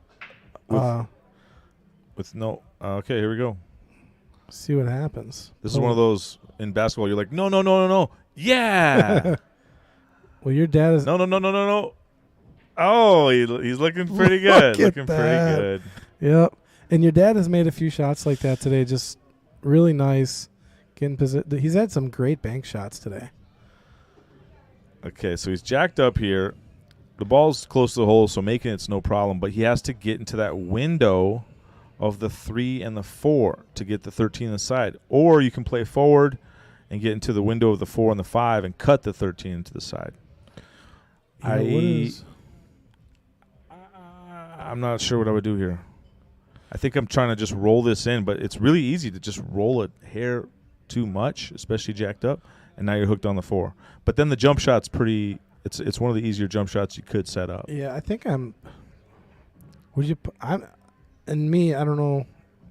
I'm thinking like the way I'm seeing it is I'm playing like a lot of right here, coming 2 rails. You're not doing a lot of any left-right. Oh, jacked up over a ball? He's on the bridge, too. Yeah. Have you ever tried a lot of right with the bridge? No. Please don't ever try a lot. Yeah, I didn't take into account that he's got the bridge out. And my dad was 6'4". He shrunk now. He's 6'3". Oh, man, your dad's a tall guy. He told me he used to be 6'4". He was. But, well, 79 years, gravity takes effect, so. And so he barely ever. I've seen him use the bridge less than one handful of times my whole life, and this is one of them right here. And so this is where you just want to get real basic with the bridge. You want to do less than more. Do you think he can hold it in between the 3 and the 4 to play the 13 in the side? I think that's what you're supposed to do, and if not, you can still, like I said, have an easy jump. But he might want to just fire this and just say, all right, I'm coming out. Does your dad play the jump shot? He can jump. My dad can jump. That was part of the King's Court questionnaire. Dang, he double kissed it in. What world was that? Wow. Now he's going to have to back cut the 13 into the side because it doesn't go by the 4. I'm not even sure what happened there. You get the replay? I think it double kissed in. I think he missed it and then made it. I don't know if I got the replay on that. I did not get it. Okay. Oh, Europe number 1's in the house saying lots give themselves nicknames. Where I come from, your friend and family. Yeah, that's how it is here too. No one really gives themselves a nickname. You just kind of. That's true. It's just given to you. So true. Yeah. Ding Bell's in the house. Mark Ding Bell. Wow, he says. Made it. What's up? And shot. He says hashtag my king. So you are Mark Bell's king. Finally. He was fighting it forever, but I could tell I was just wearing him down, just constantly with the truth.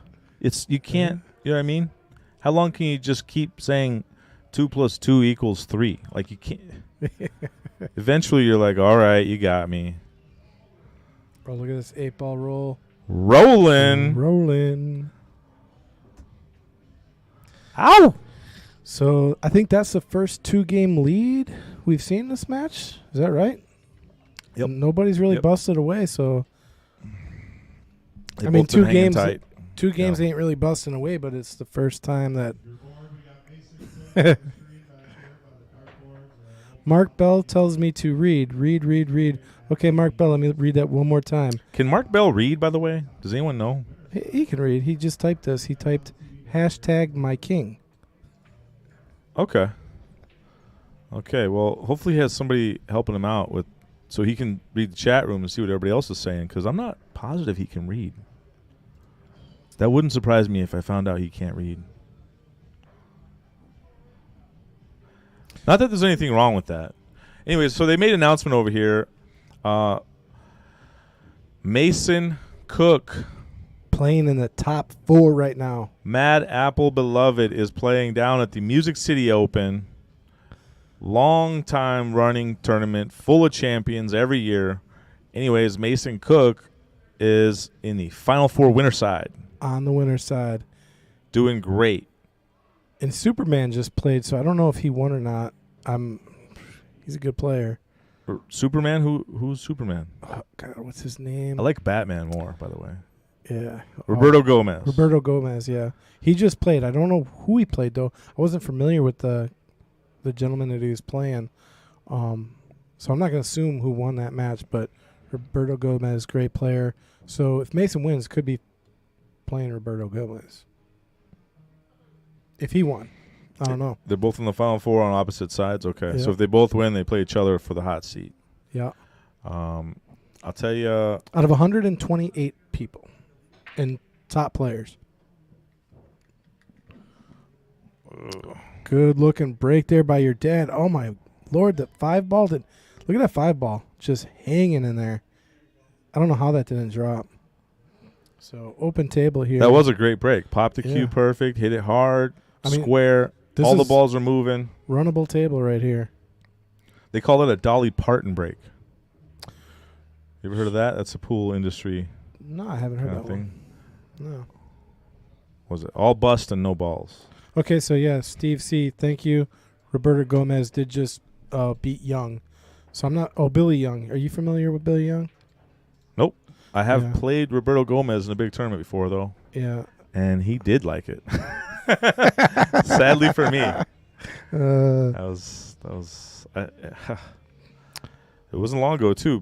About 6 months ago, 9 months ago, down at Jesse Bowman's big tournament down there. I was doing good. I lost a hill to somebody from Iowa, or I don't know. Sean's asking if there's a link. I'm not sure of the link, but I'm sure if you Google Pool Action TV. Pool Action TV. It's on Pool Action TV. Yep. Okay. Yeah, I don't know if. Well, he's asking for a bracket.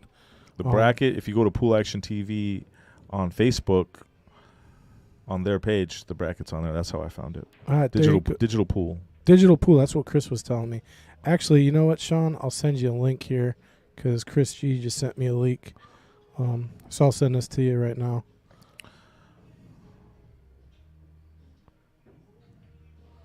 More. So Mike, I'm looking at his body language right now. He is not pleased. He's got his back to the wall right now. And so now he's like, this is my rack. I need to run out. This is happening now. There is no other choices. And he's... All the balls are pretty open except the 6. The 6 is the problem. Oh, man. Maybe the 3 doesn't go by either. Oh, no. That ball rolled off. That ball may have rolled off a hair, which was just enough to make it hang up. Sorry, Sean. Don't get service here in the booth, but probably send it to you after I get out or something. I tried. How about just stay here with us, Sean? Oh, you were talking about a double screen. Yeah, he wants to get on, just check the bracket, see who played, stuff like that probably. Oh, yeah. So look at the field. Do what I did. Go to Pool Action TV's Facebook page, and the link for their digital pool bracket is there. I've seen a ton of champions.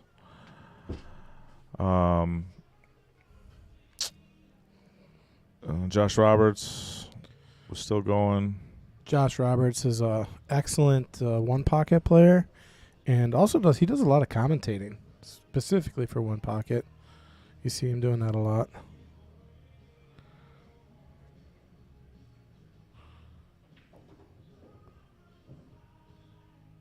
See, Efron Reyes has a match coming up with Fedor Gorst. They're going to put on a display here in February. That'll be cool to watch. I played Efren once, too. He didn't like it.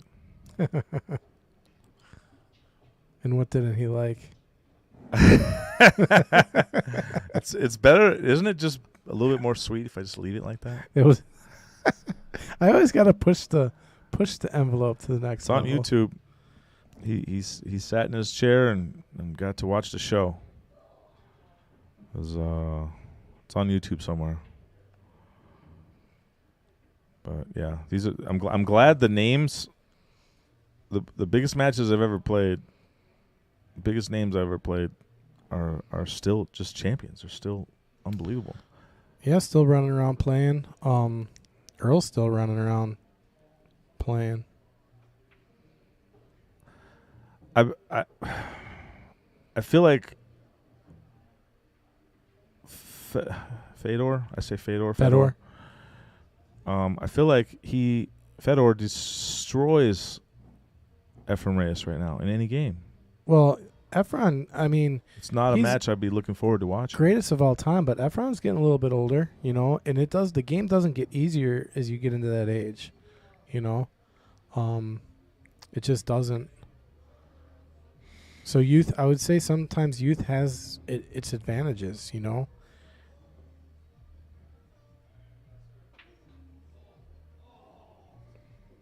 Going airborne here. It's like watching Mason play my dad. Ooh, scratch. You know what I mean? I don't know if it'd be. I just don't understand the match. Like, why would Mason play my dad on a? Why would you make a flyer for Mason to play my dad? You think it'd be that much separation between Efren and Gorst? I think he gets absolutely destroyed. Yeah, Okay. Gorst is destroying everyone right now. I mean, yeah, that is the case right now. He is. If an alien landed on this planet right now, and they said we're going to play a match of pool to save planet Earth, who are you going to put up to beat this alien? And I'm putting up Fedor Gorst right now. And if I gotta die, I gotta die. I went down swinging with my best shot. It's tough to pick a better player than him, especially the way he's running tournaments. Yeah. What's your dad doing here?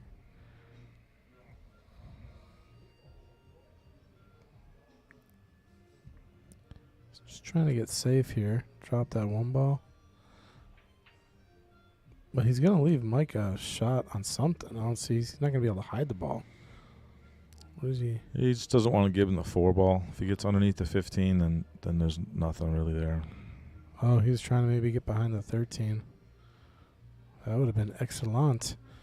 But he's going to leave the 6. But, I mean, this is no easy run here for Mike. I think the 6 goes by the 11 on the side. The 3 ball maybe goes in the bottom right corner.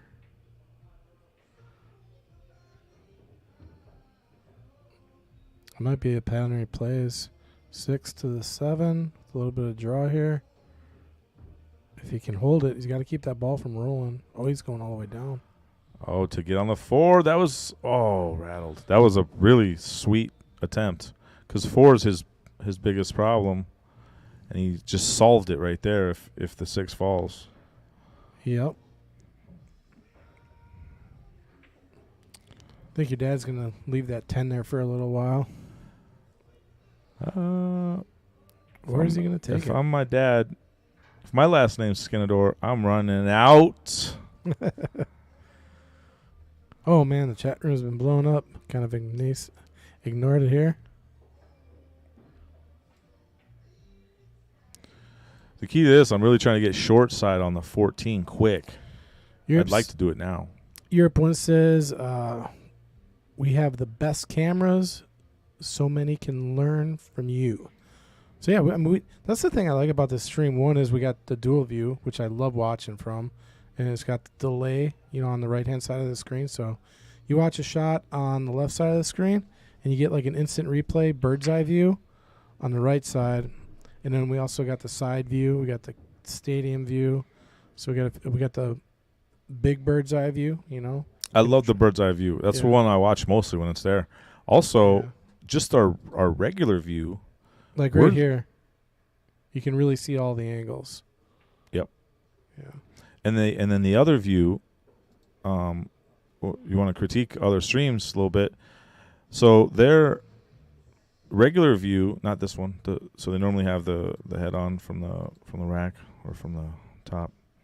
But yeah, so this normal view, they're always way zoomed out, where I can see the players in their chairs and what's going on behind them. Yeah. Why do I want to see that? Yeah, exactly. And then they start complaining that somebody adjusted their glove so they're sharking, and I'm like, get out of here. This is the view you'll see on a lot of streams, which I don't know how we do it. Like, Chris is our tech guy. He sets this up. But if you look at our side view, our pool table looks like a pool table. It's rectangular. If you see this view on some other streams, you'll see like it looks like a square almost. I don't know, did the angles on the table get distorted or something? And it just looks really odd. It doesn't look like a rectangle. Have you ever seen that or noticed that on some streams? Looks like a square? No. Yeah, well, basically the short rails, they just look a lot longer than they are.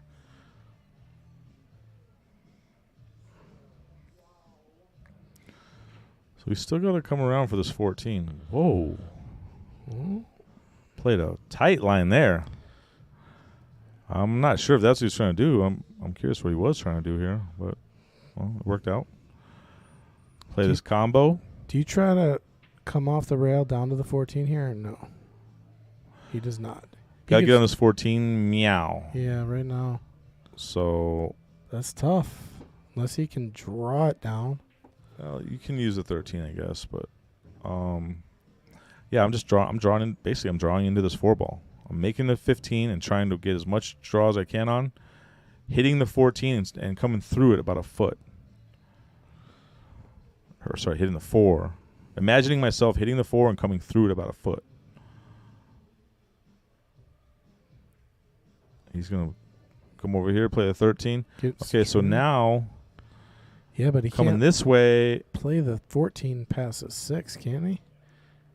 Absolutely not. Nope. So you're either going high right, coming around 3 rails, kind of aiming for that 4 again, and coming through it a foot again. You don't want to speed it where you have a chance to just roll behind the 4. So that's why you want to speed it to come through the 4 for about a foot. Or you can play low outside and try and get underneath or in between the 7. Take that line of right in between the 7-14. I like going high. Yeah, that's what I like. What you're saying there, coming 2 rails in between the 7 and the 4.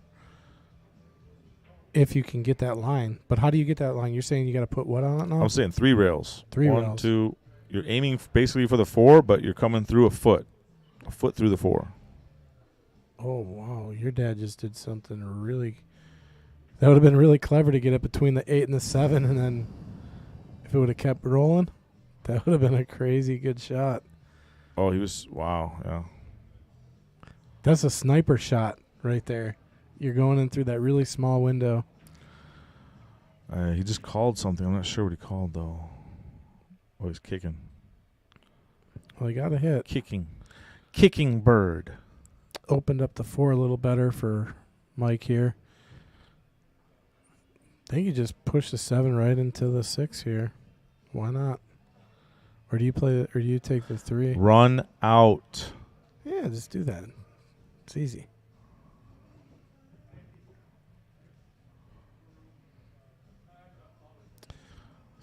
Fong is here today. I didn't see Fong earlier.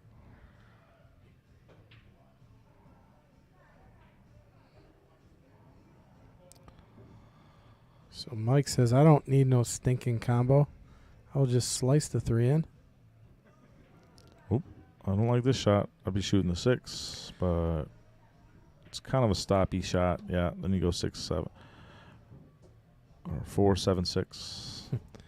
Mike Check says, hello, peeps. So, if anybody's watching, just peep in here. Just say hi. Yup. We love it when the chat room has something to say. It's because otherwise we have to go on to these topics where everyone tells us to close the envelope and wow, risky. Perfect. But he's Almost good. perfect. Yeah, there wasn't much that could have gone wrong there. It was. Oh, well, something went wrong. Oh, wait there. a minute. Wow. Wait a minute. Wow. I was talking about the shot before. I tell you what, Mike is not going to sleep well tonight after that shot. That's gonna bug him all day. So he left a long stop shot.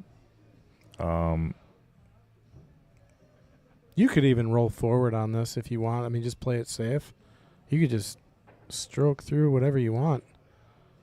You could draw it. Yeah, you could 10 draw. feet too, but I mean the you're trying to make this ball. Yeah, that's why I don't put anything. I just make the ball. Wow.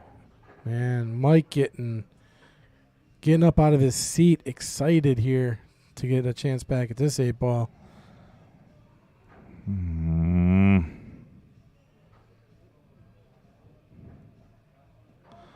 Both getting a little shaky, getting the high-speed wobbles.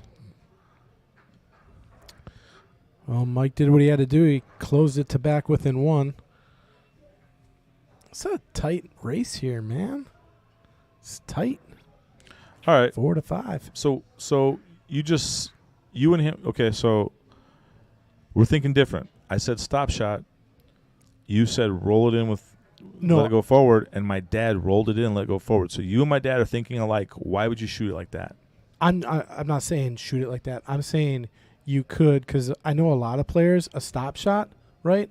A stop shot, because you are going to have to put a little more of a stroke on that ball, because there's a lot of table you there. Get to. I would say you don't have to. I'd say you get to. Yeah, you want you to. get to. Yeah, but some players, they don't like that stroke, right? Their strokes are different, and some people like just easy rolling, right? They like to follow through.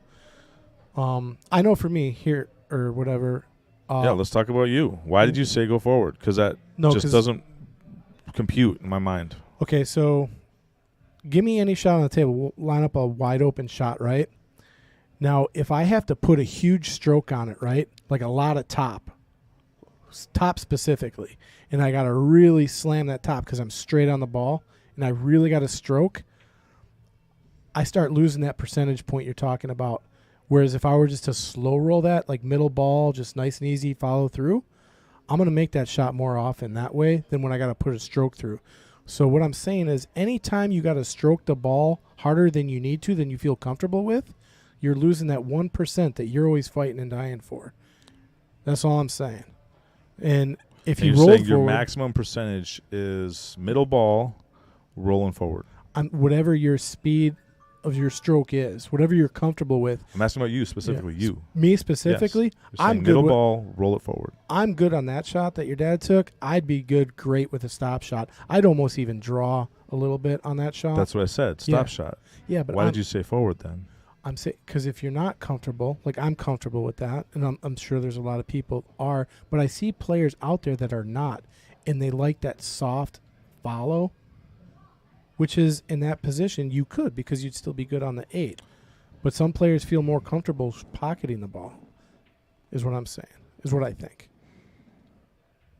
But I play the shot exactly like you're saying because I'm comfortable with that stroke. Some players are not. You know what I mean?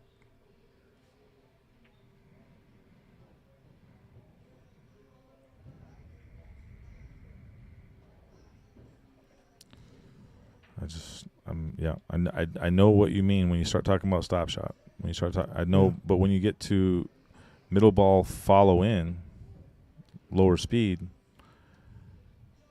to me that's all your percentage points going down.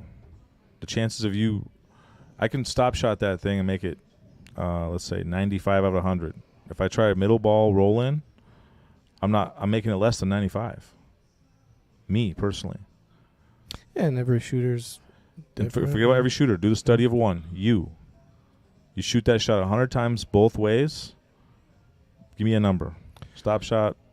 I'm saying if I got the more of a stroke I put on that ball, my percentage points come down to like my like. Stop shot. That's not a big stroke. It's not, no, but for some people, some players, it is. Can we stop with other? I'm talking about you. No, a stop shot. I already told you. I'm playing that shot just like that. Stop shot, maybe even a little bit of draw. That's how I'm comfortable hitting that ball. So I agree. I'm playing that ball just like you said.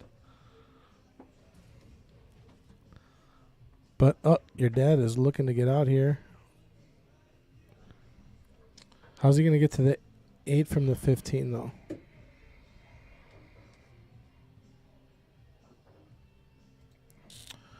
Well, if you can get a little draw here and get dead straight on the 15, then just draw back. Draw back. Right. So that means he's got to draw here on the 11. I think a stop or a hair of draw. Well, he put the shot you were talking about down, but got on the rail.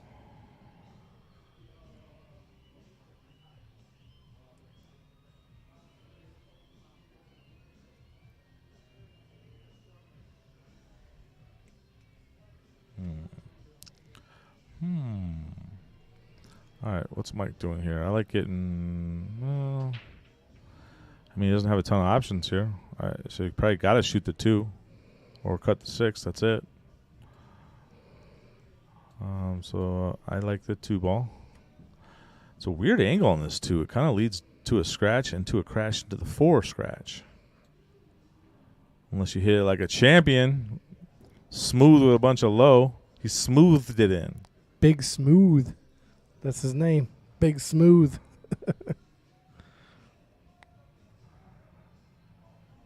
Yep, he wants to get to this 5-3 quick, and he has a pretty sweet angle on it right now. I don't know if he's going to crash it or just go high. Well, that'll work. Yep. I would have went high, but again, they both would work. And this one definitely worked out well.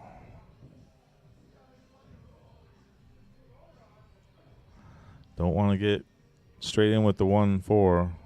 Okay, he's okay. Yeah, is that the 4 ball? I think he's good on that. 4, the 6, or the 1. Now you got 3 choices here. None of them are amazing choices, but they're all okay. Oh my God.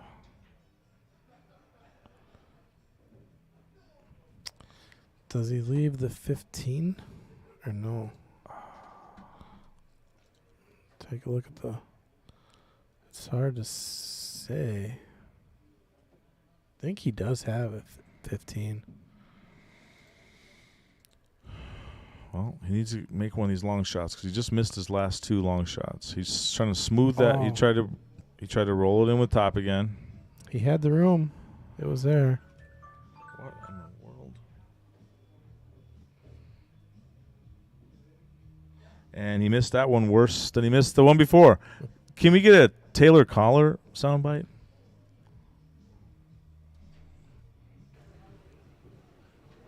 Oh, man. He hit that ball terrible. That one? It's the truth, man. Sometimes the truth hurts, and that's how he hit that ball. Nick Heiser in the house calling me a cran eater. Appreciate it. Saying let's go, Mike. Nick, what's up, man? How you been? It's a little touchy here. Little touch. Oh, he pulled it back a little far. He tried to draw, and he stunned it. And so it went way down there on a stun line instead of the draw line. Yeah. He could have rolled forward. He's looking at it right now. He could have rolled forward and just played the 8 in the side of the corner. But the pro shot there, what Shane would do is just draw back and get the 8 in the nearest corner there.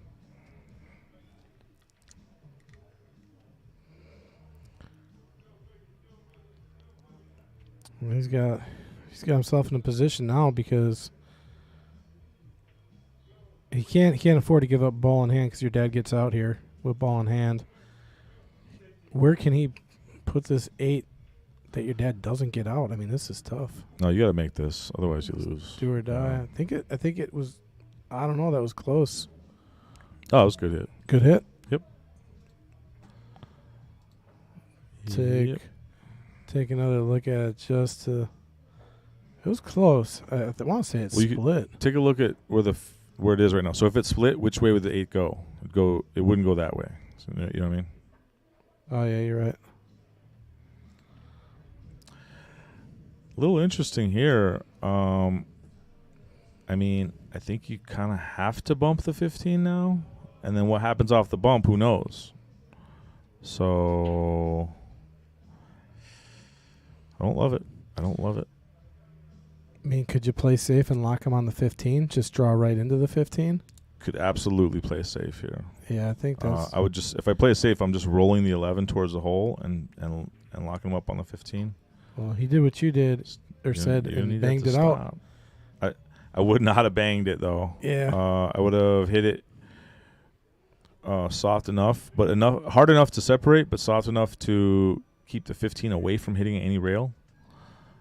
And he just said, "Hey, man, I've been working out. How about I slam this puppy in there?" Oh, what's going to happen here? Left him a tester because he's over the ball. I mean, not too bad over the ball, but enough to really mess with your bridge, I think. Let me see.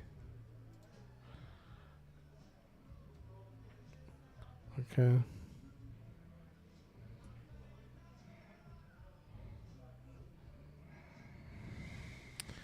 Okay, this is a do or die cut here. Yep, 8 balls hanging. You got to make this 15 not scratch and you win.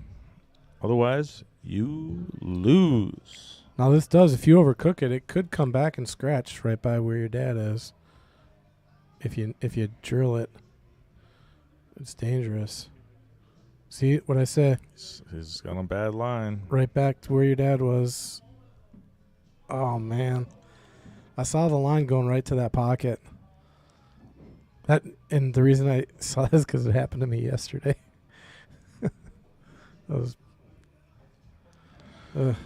Well, I'll tell you what. So in hindsight, sometimes you can't tell.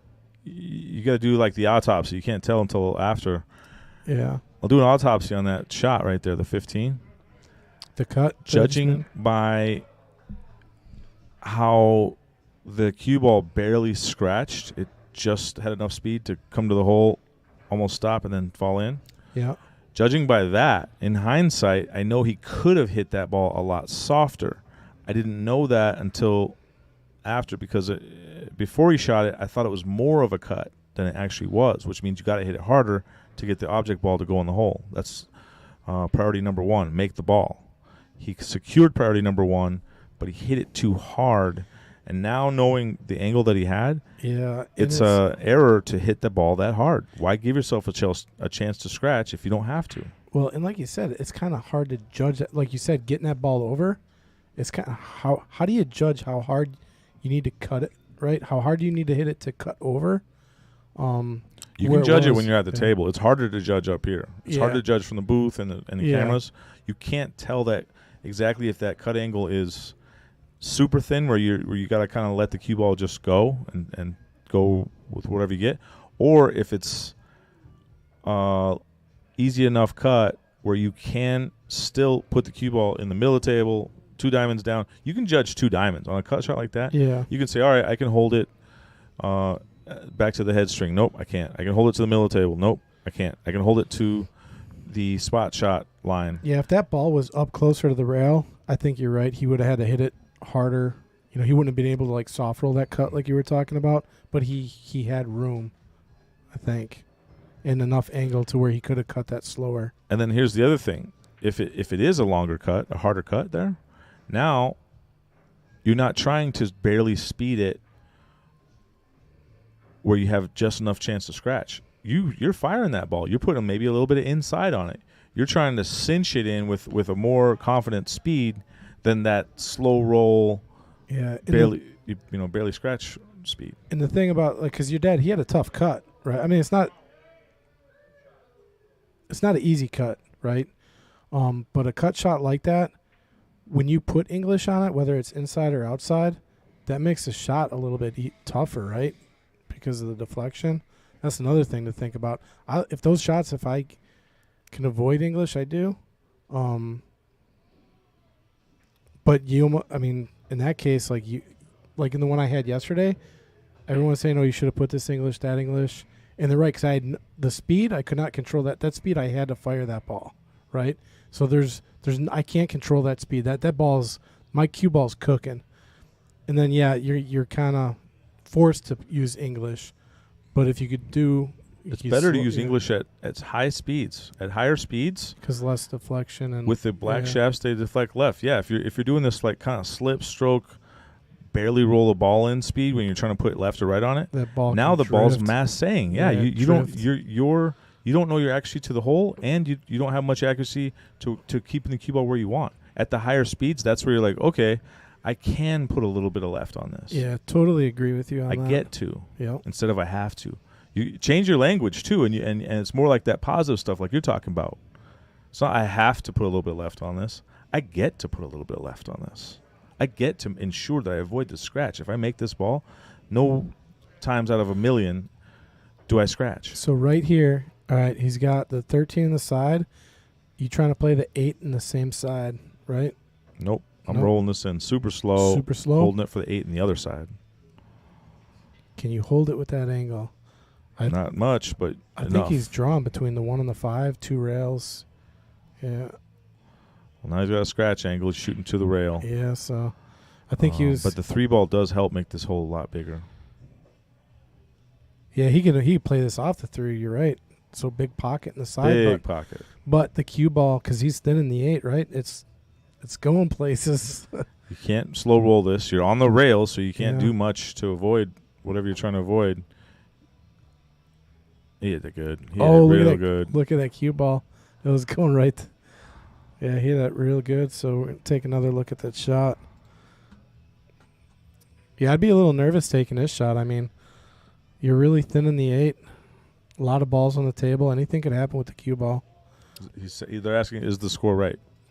5-5, right? Do you agree? I'm saying 5-5. It's hard to say. Let's ask the folks at home, I guess. But they're supposed to keep the score. I can't. Even if I did, I don't know. I'm going with what's on the scoreboard, 4-5. Go with me, bro. 5-5 then. I'm saying 5-5. Oh yeah, I mean, yeah, Mike was down by 1, I believe. He was down 2, Yeah, and then Mike won. and then he just won 2 in a row. Yeah, so it should be 5-5. Ask the viewers at home, what do you guys got? 5-5? Tell you what, I can go back on instant replay and look at it.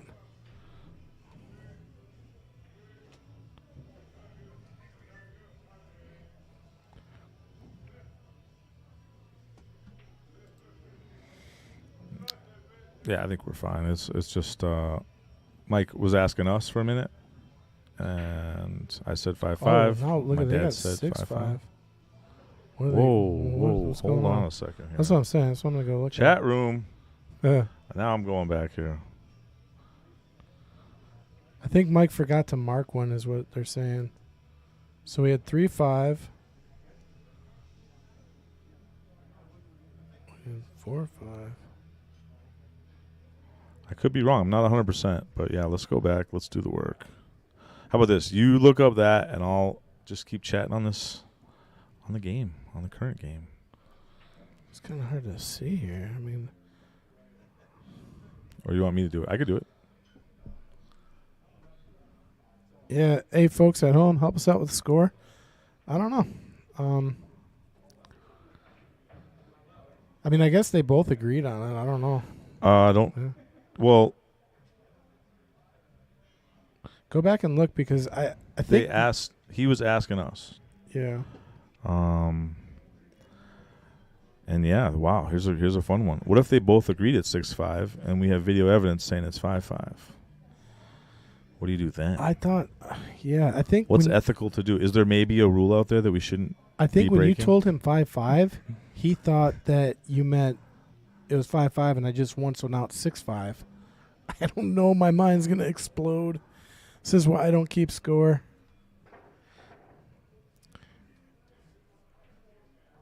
So people at home, I got it. the Mad Apple people, we need you to help us out with the score. What do you think the score is? Is it 5-5 or is it 6-5? I'll get to the bottom of this with certainty, definitive. We are going back to the replay. No, just me. You pay attention here. Just leave me alone, or Gotcha. like leave me out of it for like a minute. So Mike's at the table. As we're trying to figure out the score here. No, we got it.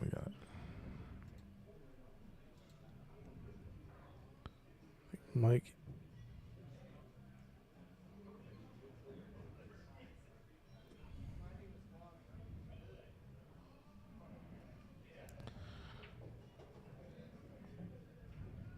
All right, so Matt Cooley, first one chiming in, saying 6-5 is good. 4 gone, saying 6-5 is correct. So 2 people agreeing with the scoreboard. All right, both players firing to keep control of the upper right pocket here.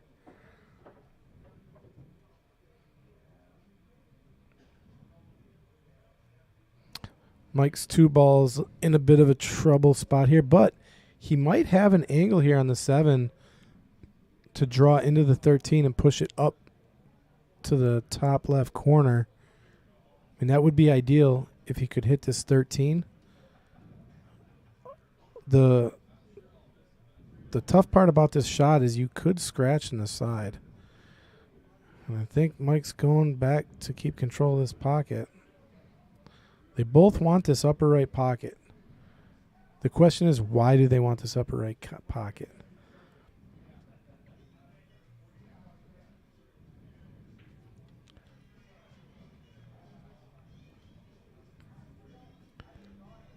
So Roy's got a bit of a problem here. His 10 and 14 are tied up.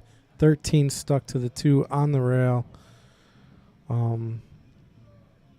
He does not have the angle here on the 15 to roll into the 2 ball. Unless he comes off the top rail with probably a lot of top. Might be able to bump that 13 to the side pocket, which would be really nice.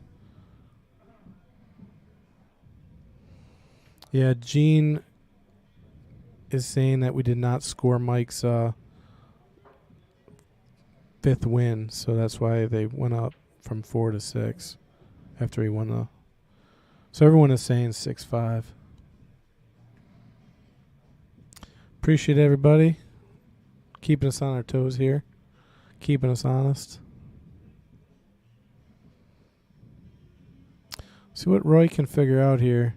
I think he's actually just going to try to bump his 13 out now and probably park this cue ball all the way down on the bottom rail, maybe behind the 7. That's pretty good. That's a really smart shot there by Roy. Does leave Mike the 15. Or I'm sorry. Mike is solids. I'm getting mixed up going back and forth. See if he's got anything on the 5 ball. Maybe he's going to try to take that pocket back again. Yep, he's taking control. They've both been fighting over this top right pocket. They've been dropping each other's balls in it. Mike's dropped 2 stripes in it. Roy's dropped 2 solids in it. And they're just keeping control of that pocket. I'm back. So, interesting. So I got the score. That's right. I've done the math. It's 6-5. Okay. So your dad's at the table. He stripes. They've been fighting over that top right pocket back and forth.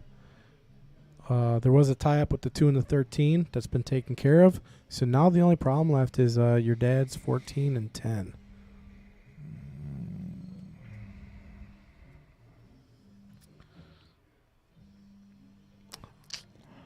Let's see. I don't know what I like here.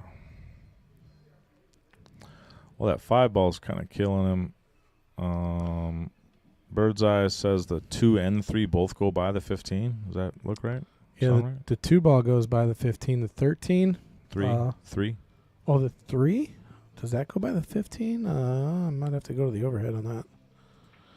Let's see. Does the 3 go by the 15? I think maybe it does. Yeah.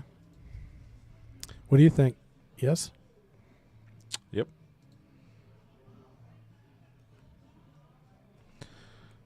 He's playing the 10. What's he doing with the 10 ball here? I think he's playing that combo. Wow. It had a chance. Real good attempt there. That would have been a beautiful, brilliant shot by Roy. All right, future. What are you doing now? You're Mike Gaines. What are you doing? Ooh. I mean, if I was your skill level, I'm probably taking the 3, but I'm not my skill level, so I'm probably taking the 5. I just don't know if I could. Think about this. I don't know if I could get that 3 to go by that 15. It would mess with my mind too much. Let's do this. What is the shot? The shot to take. Forget about your skill level, my skill level. Imagine you are Shane Van Bowen. You can hit any 7 shot. ball. What is the shot? This It's shot kind of right like here. the truth. This shot right here. Not your truth, not my truth. What's the truth? That's the truth right there. 7 ball is a shot. But you got to be thinking about the 2. How are you getting to the 2? It doesn't bank, does it? So wait, what was the benefit of the 7? Why was that the shot? You're Well, you're back where you were now. I was thinking he could run it into the 10 and get that 13 out of the way somehow. I mean, that was kind of like, that would have been the best of the world right there for him, because then the 2 has a pocket coming down.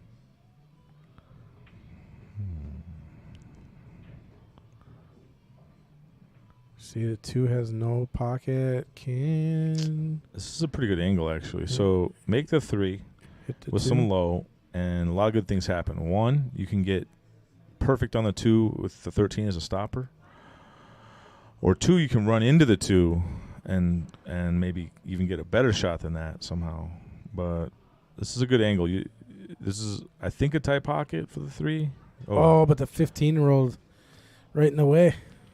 Yeah. He apparently it wasn't a tight pocket for the 3 to go, because it was so not tight that he actually hit the 15 and it still went in. Yeah. So now he has to play a 3 railer. It's for the bank pool nuts. There's a lot of them out there. 3 rails. He's got a chance. It's coming around. Nope. But he's blocking a hole. That's. Yeah, but your dad can just take care of the 13 and get right on the 10 in that bottom right corner and just get rid of that problem ball. That's the only thing is because it's only got, well, you can play. My dad has huge positional advantage right here. Yes. Oh, yeah. Yes, Yeah. for sure. If the 2 ball doesn't block the 10, then it's what we call duck soup. Yeah. Now it's not duck soup. You got to worry about the 10. Yeah, I think you just get onto the 10 right now. Just like that.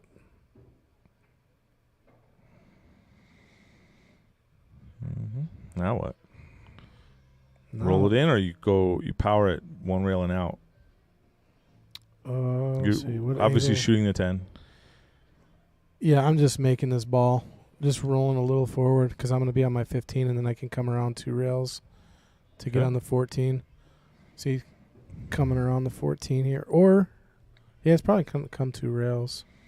3 rails. 3. Yeah, you could use the 3rd rail. The bad part of this shot is coming up light, so you want to think 3 instead of 2. Yeah. You come up strong, it's okay. Oh, he ran into it, but he's still good because he's got the side. Not ideal, but it's gonna. This is better than if you missed it, because Yeah. again, he came up light. It would be a pretty sweet, pretty severe back cut. As the line would say, I'm still shooting. Did you ever see that out he made? He got Who? Alex Pagulayan. Oh yeah, He was Yeah. playing. He was playing a game and Played him once. He didn't like it. Yeah, he mentioned. Well, he got out of position on every single shot. Like the worst position you could get. Oh, your dad just nippled it. So he got out of position like every single shot. It's cold in here. And he's like, I'm still shooting. And he just kept making unreal, incredible shots, one after the next. All right, so Mike to take another game here. Ooh, Uh-oh. I don't know. See, why get on the rail when you don't have to? On the rail. I think he was trying to weird draw. angle too. He- Nothing straight. This is a nightmare for Mike Yeah. from 1 shot ago. But you would say he's still okay. Some people would say that. Still shooting. Still. I think you got to cut this 8 in the backside because again you have that 14 making the pocket huge, and you just got to let your cue ball go and just pray it doesn't find a pocket. Yeah, and huge for the cue ball if you cut it up to the corner, right? Oh, he's banking that. Wow. Just missed the double kiss. Did you see that? I mean, That was look at this cue ball. definitely a highlight reel shot. Just missed it. I mean, that was double kiss all day, right? And obviously the main thing of that part of that shot, he was trying to not leave much. Yeah. You see where the cue ball ended up? Wow. Okay, you got to give him one on that shot. It was Nice a shot. two-way shot. Two-way shot. Hit it like a dream. 7-5, race to 10. Getting closer. Thank you, everybody, for staying with us.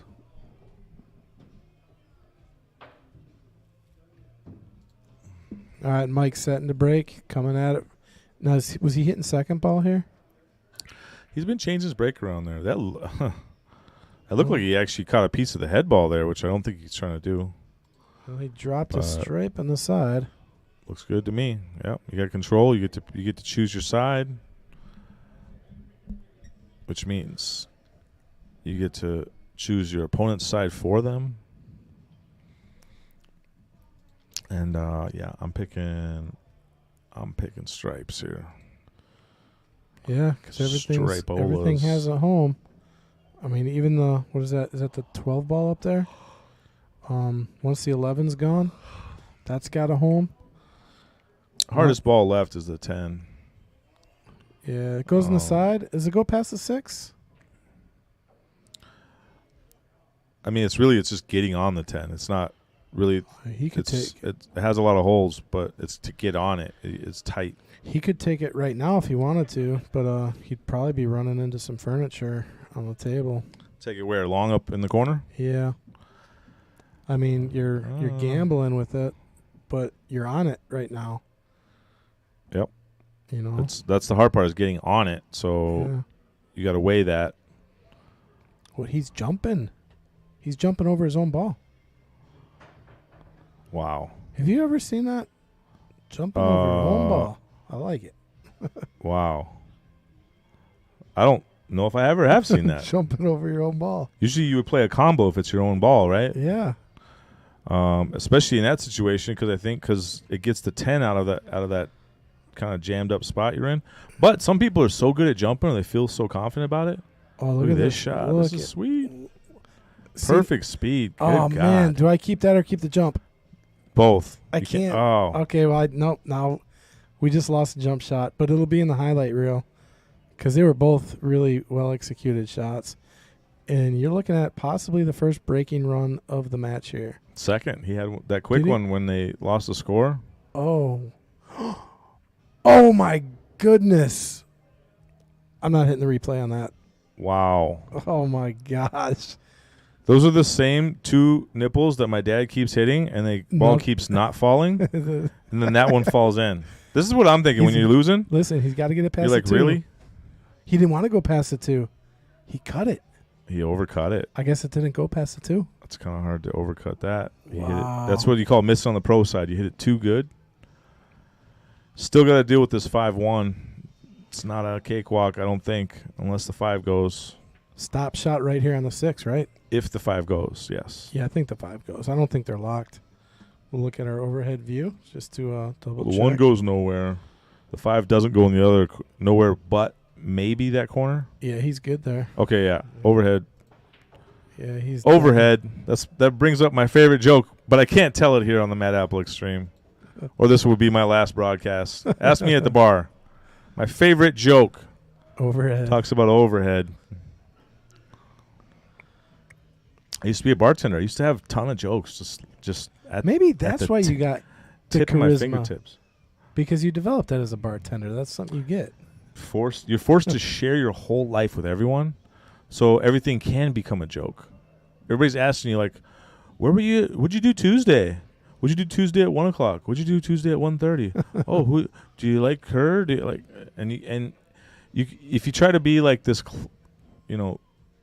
closet everything up and not share bartender, you don't make money. So you decide you just open up your whole life to everyone. Your dad is doing what he needs to do right now. He has to run out, and he's running out.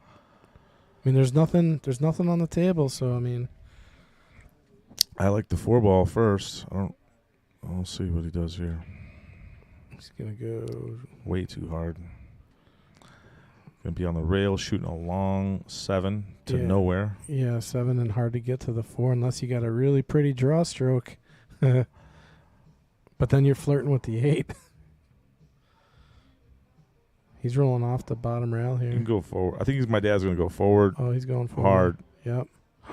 See, that's the shot I'm talking about. When I do the same thing when I put that what just happened there? What just happened? 8-5. What ran into? I missed what ran into the 8 to 7. My dad knocked it in with his cue. Did he concede it? Looked or like was it it. an accident? I don't know. Looked like he just threw it in with his cue. Oh no! Which I've seen my dad do about less than one handful. So there's a rule on the Forever. stream. A rule on the stream about that. What's the rule? So the rule is if you concede a game, you not only lose that game, but you lose an additional game after. What? And When they make this rule up? Oh, it's been going on for months now. And A couple months ago? I informed both players before the game of the rule. Oh, before the match? Yeah, before I always inform everybody before the match of that rule. Because every shot must be fired here on the stream. That's the one rule that we have. Well, can you still go back and see if it was intentional or accidental? I can't. I'm assuming something happened to the head. I don't think your dad hit him with a stick. I can go back here maybe. No, he hit it in with the stick. I saw that. But Oh, here it is right here. was it part of the follow through or was it? Yeah, right there. Yeah. Yeah, that was an intentional concede. So,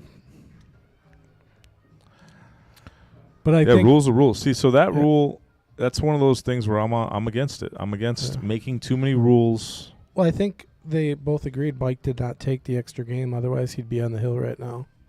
So he did not take the concede win. So Or to did he speak. forget to mark his game again? No, he marked it. He was at 7, and he marked it up to 8. So, No, I mean, but saying it's 9 and then forget to mark it. I mean, I don't know. Well, either way, they are responsible for the score. So, yeah, Jeremy Gold saying it was intentional. I thought maybe the 7, maybe I missed something, but it I was looks like, intentional. What happened to the 8 ball? It was, I guess, an extension of the follow through. So you could. Here's the thing with those kind of rules too. You can say, "Oh, well, I pointed at the pocket." When they say you got to call every ball or something, Yeah. you're like, "Well, I pointed at the pocket," and they go, "Well, you didn't call it," and it's like it's straight in 1 inch stop shot. They go, "But you didn't call it.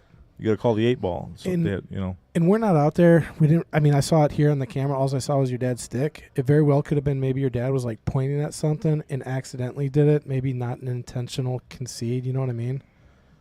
So I mean, I'm not going to call it intentional. I don't know. I'm not down there on the table.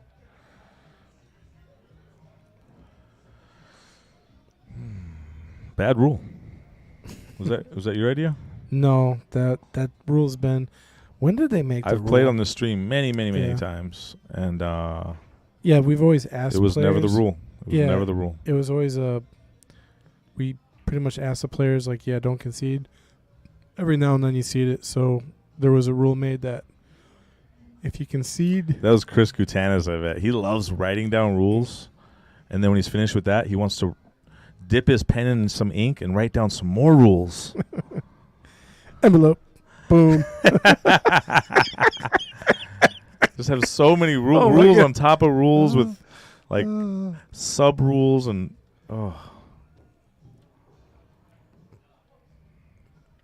Mike's not happy with that shot. He's just trying to get control of the pocket. That's what they were doing last match. Jeremy Gold saying Kendall made the rule.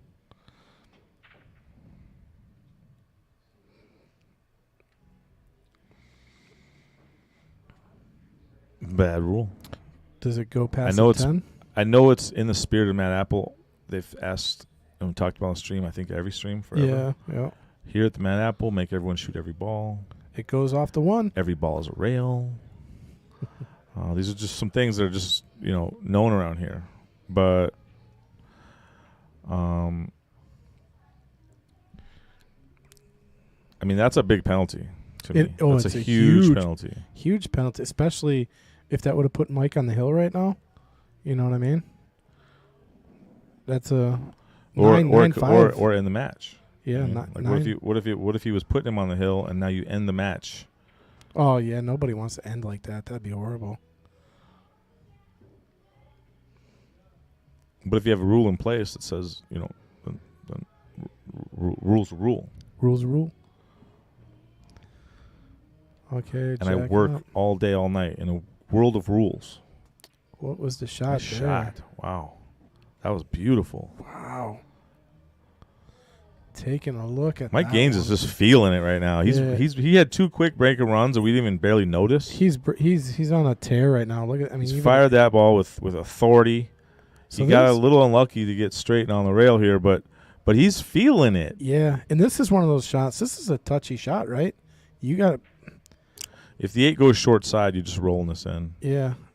I think it does go short side, and it has that stripe there for bumper pool. Yeah, yeah. You just makes the pocket huge. Just don't want to get behind it. That could be the worst. Perfect. Oh, did he just roll up and like the 8 plays past the 10? That's what I was saying. Oh, it okay. plays with this ball that makes the pocket huge. You can't miss. Oh, gotcha. I was like slamming coming off, which would have been tough, but yeah, this is a lot better. This could be to get to the hill here. That was hard ball to miss. Okay, strategy right now. You know what the strategy is? Oh, God. You got to get ball in hand here and figure out. Yeah, you got to play safe, get ball in hand. So just play this 11, get the cue ball on, where you can't hit the 8. Almost where the cue ball is right now. Anywhere on that line. Try to get ball in hand. Okay, so I'm playing safety with my 10 ball. Hitting the left side of this 10 ball, coming around 3 rails. Anywhere on this whole half of the table where you leave the cue ball. Huge window. He has no shot. Yeah. You have half the table to get to. Don't scratch. Just keep getting to this half of the table until you like the other 2 balls where they are. Because you might get a couple ball in hands here right now. Because I don't think Mike's going to risk. Yeah, Mike's in what we call 1 ball hell, right? Ooh, this is a good hell to be in. Yeah, this is a 1 ball hell. Where this would be one.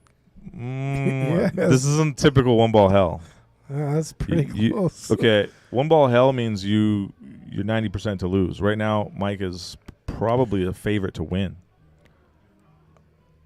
Positionally. Well, yeah, he's got a chance. Right? Yeah, I see what you're saying. Okay. Yeah, I mean, if your dad slips up, makes a mistake, Mike's got a chance to win here.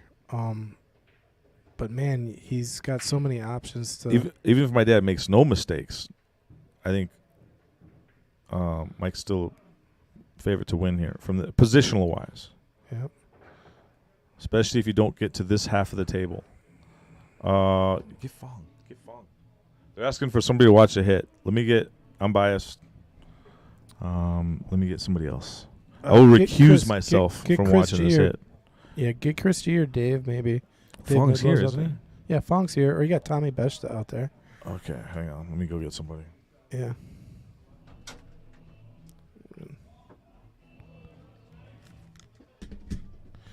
All right, folks, getting ready to go watch a shot. Put it on the slow recorder. This super replay, slow motion. See what happens.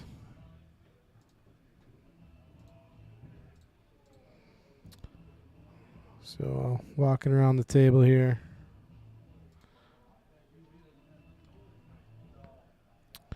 So, Mike is trying to get it to this 8 ball somehow. And I think he's got to go rail first. And he should be able to get in there, but, barring it hits that 14. I mean, it could be really close. You just want to make sure. So we might go to the overhead for this shot because it's going to get us the best look. But they are going to put it on a slow motion record. Yeah, Jono, I agree. I think you get that short rail. It goes. But you could hit the 14 first. And, if you split them, it could still go, and I don't know. It could be weird. So we'll see.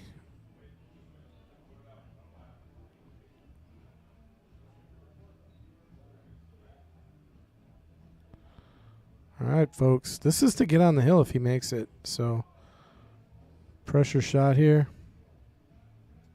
I think I'm going to go to the overhead.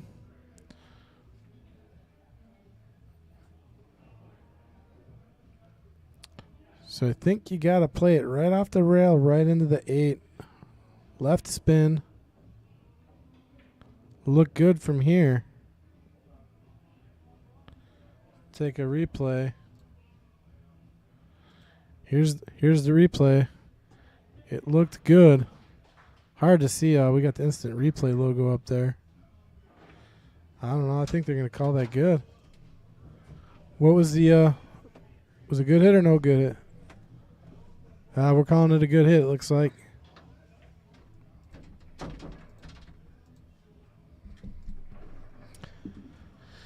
Good hit.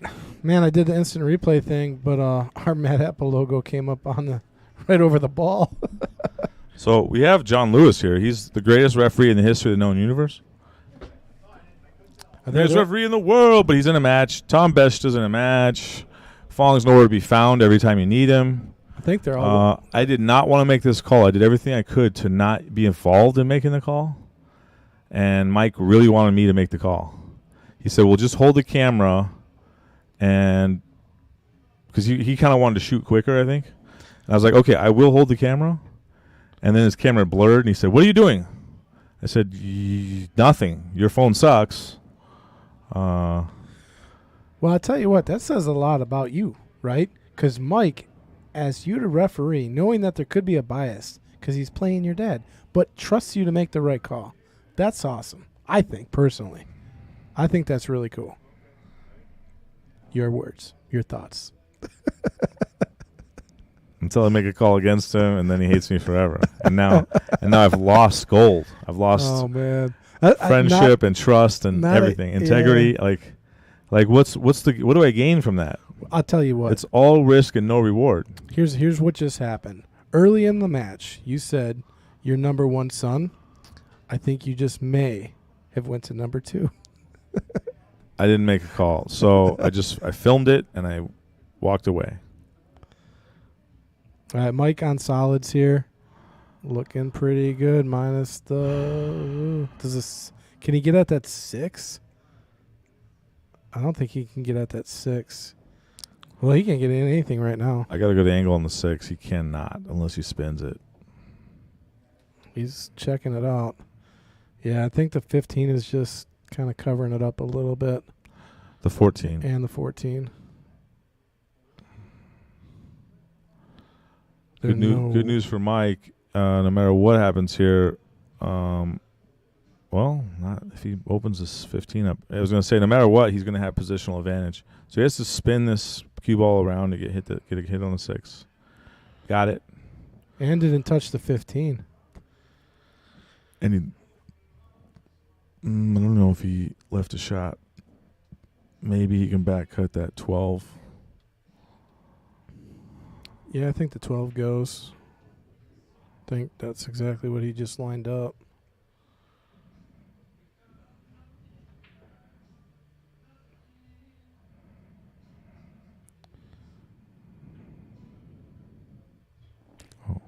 Oh, thought he made that. Well, doesn't leave it easy here. Yep. Did not leave much. I'm sure that was part of that shot. The reason he hit the speed he did to leave the cue ball down here.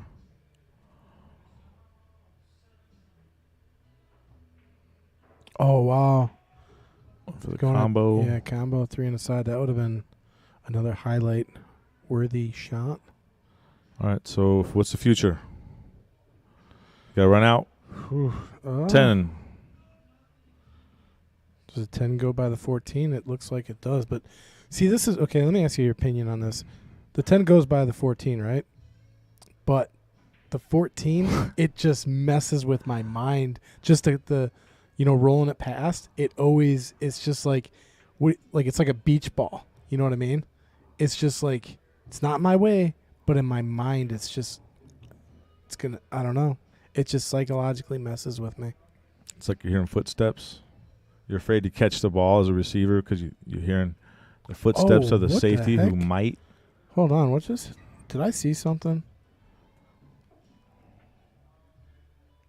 Oh, I'm gonna look over here. You're seeing more ghosts? You're hearing footsteps and you're seeing ghosts?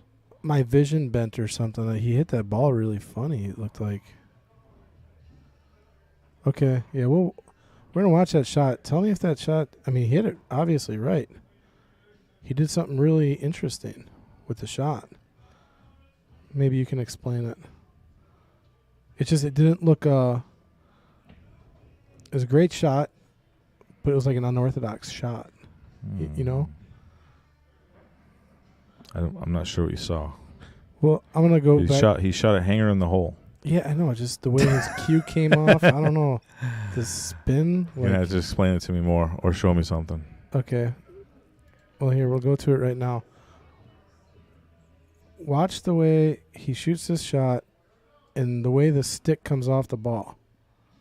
Watch the way the stick comes off. See that? So he steered it afterwards. Steering the ball. Okay.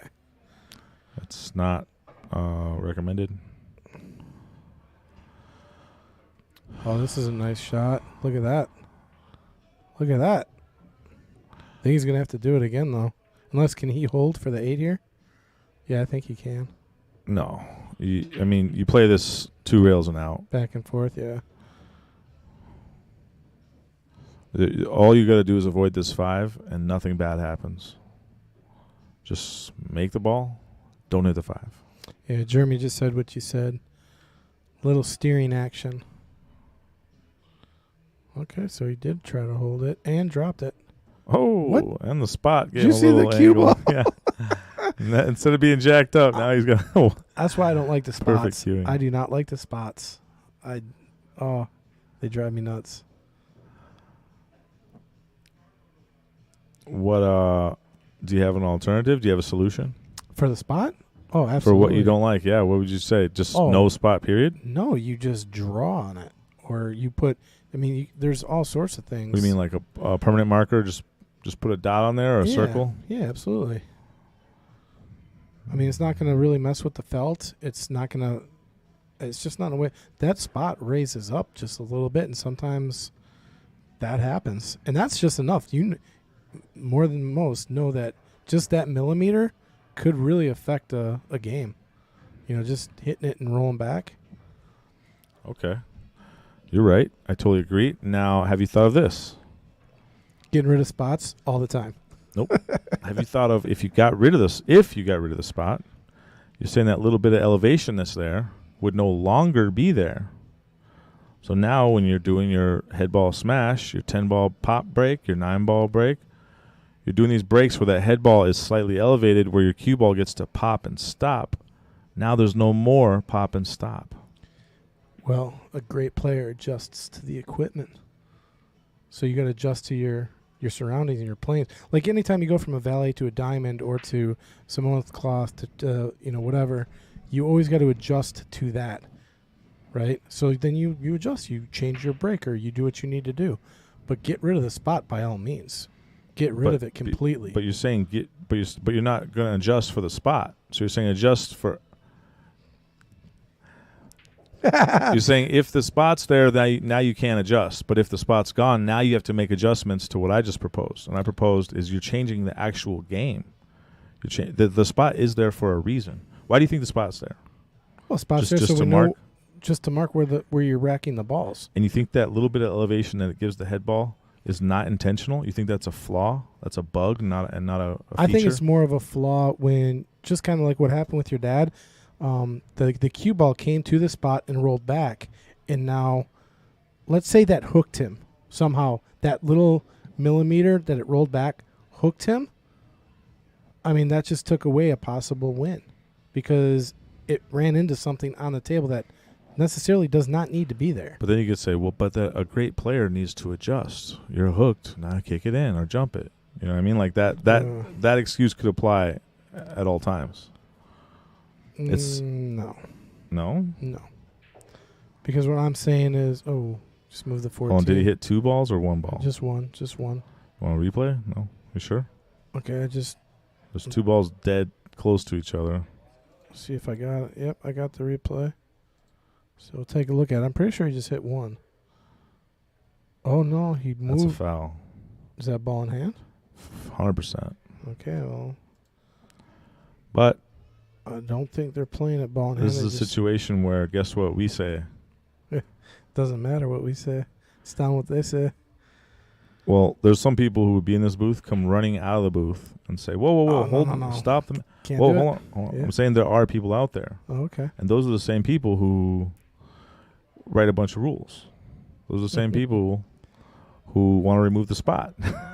I'm not. Hey, wait, no, I'm not running out there, but I would like to see the spot go. I'm just not a fan of it. Well, so that's a ball in hand right there, right? And so you're saying if the spot made you roll into getting hooked, it could change the game? This is a non-ball in hand thing. Clear definitive evidence. Yeah. We've seen them in 2 seconds. And And we've had this happen on the match before where players clear ball in hand. They didn't drive a ball to a rail, and neither player saw it. They just didn't call it for whatever reason. It's happened plenty of times here on the stream. And yeah, it's not, I mean, like, even when I was at Derby City recording matches, I had players coming up to me asking me, like, was that a foul? Or what's the score?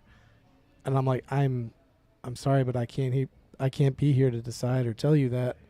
You know, yeah, tell them go to the Yeah. stream. Subscribe. Go to the stream. Like, subscribe, comment, there and you then go. roll it back. I Yeah. like that answer. You guys can figure it out. I'm live right now. Yeah.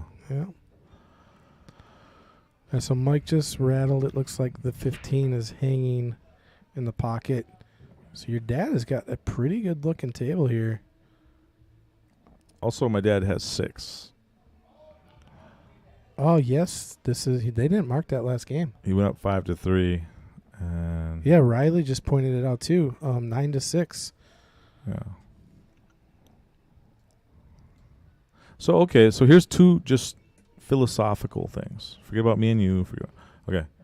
So it's common pool etiquette, though. Even though we both think and know it was a foul, we don't say anything. That's between them. Yes.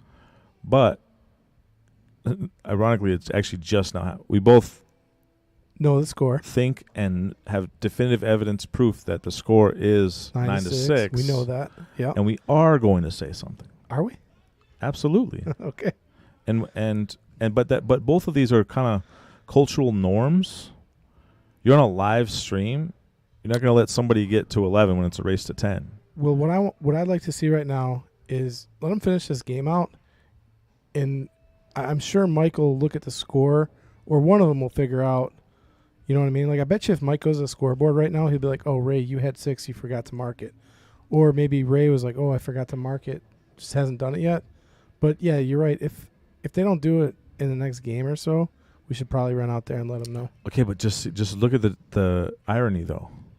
In one instance, we both know as pool players, we clearly it's not our business. It's between them. It is. But on a stream, especially situation. Nice shot there by Mike.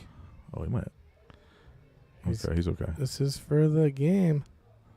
I thought that too. He might have went too far for the 2. Yeah, I don't know if he can see enough of the 8. No, he can. Can he? If the 4 didn't stop him there, it would have been really touchy. But right now, I'm looking at.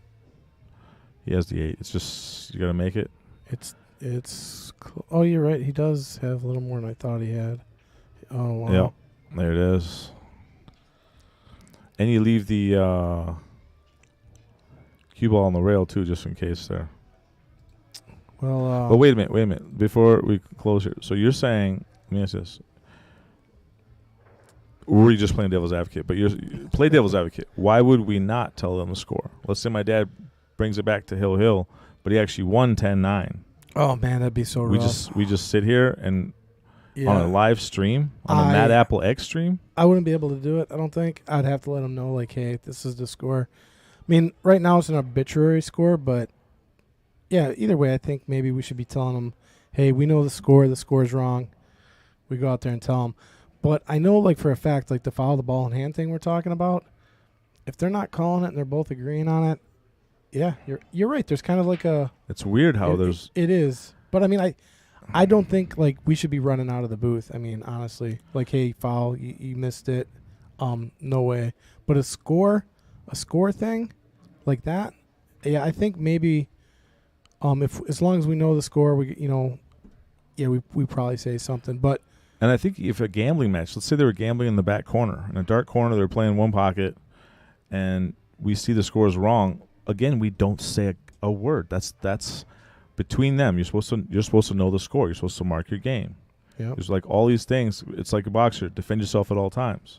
Well, we got a meeting every so often, and it's something I'll bring up in our next meeting. Probably talk about it. No. I'm No? just talking philosophy. No, you do these meetings, and next thing you know, there's another rule. There's another page of rules. We I should want make- less rules. I want more We'll freedom. take away that rule.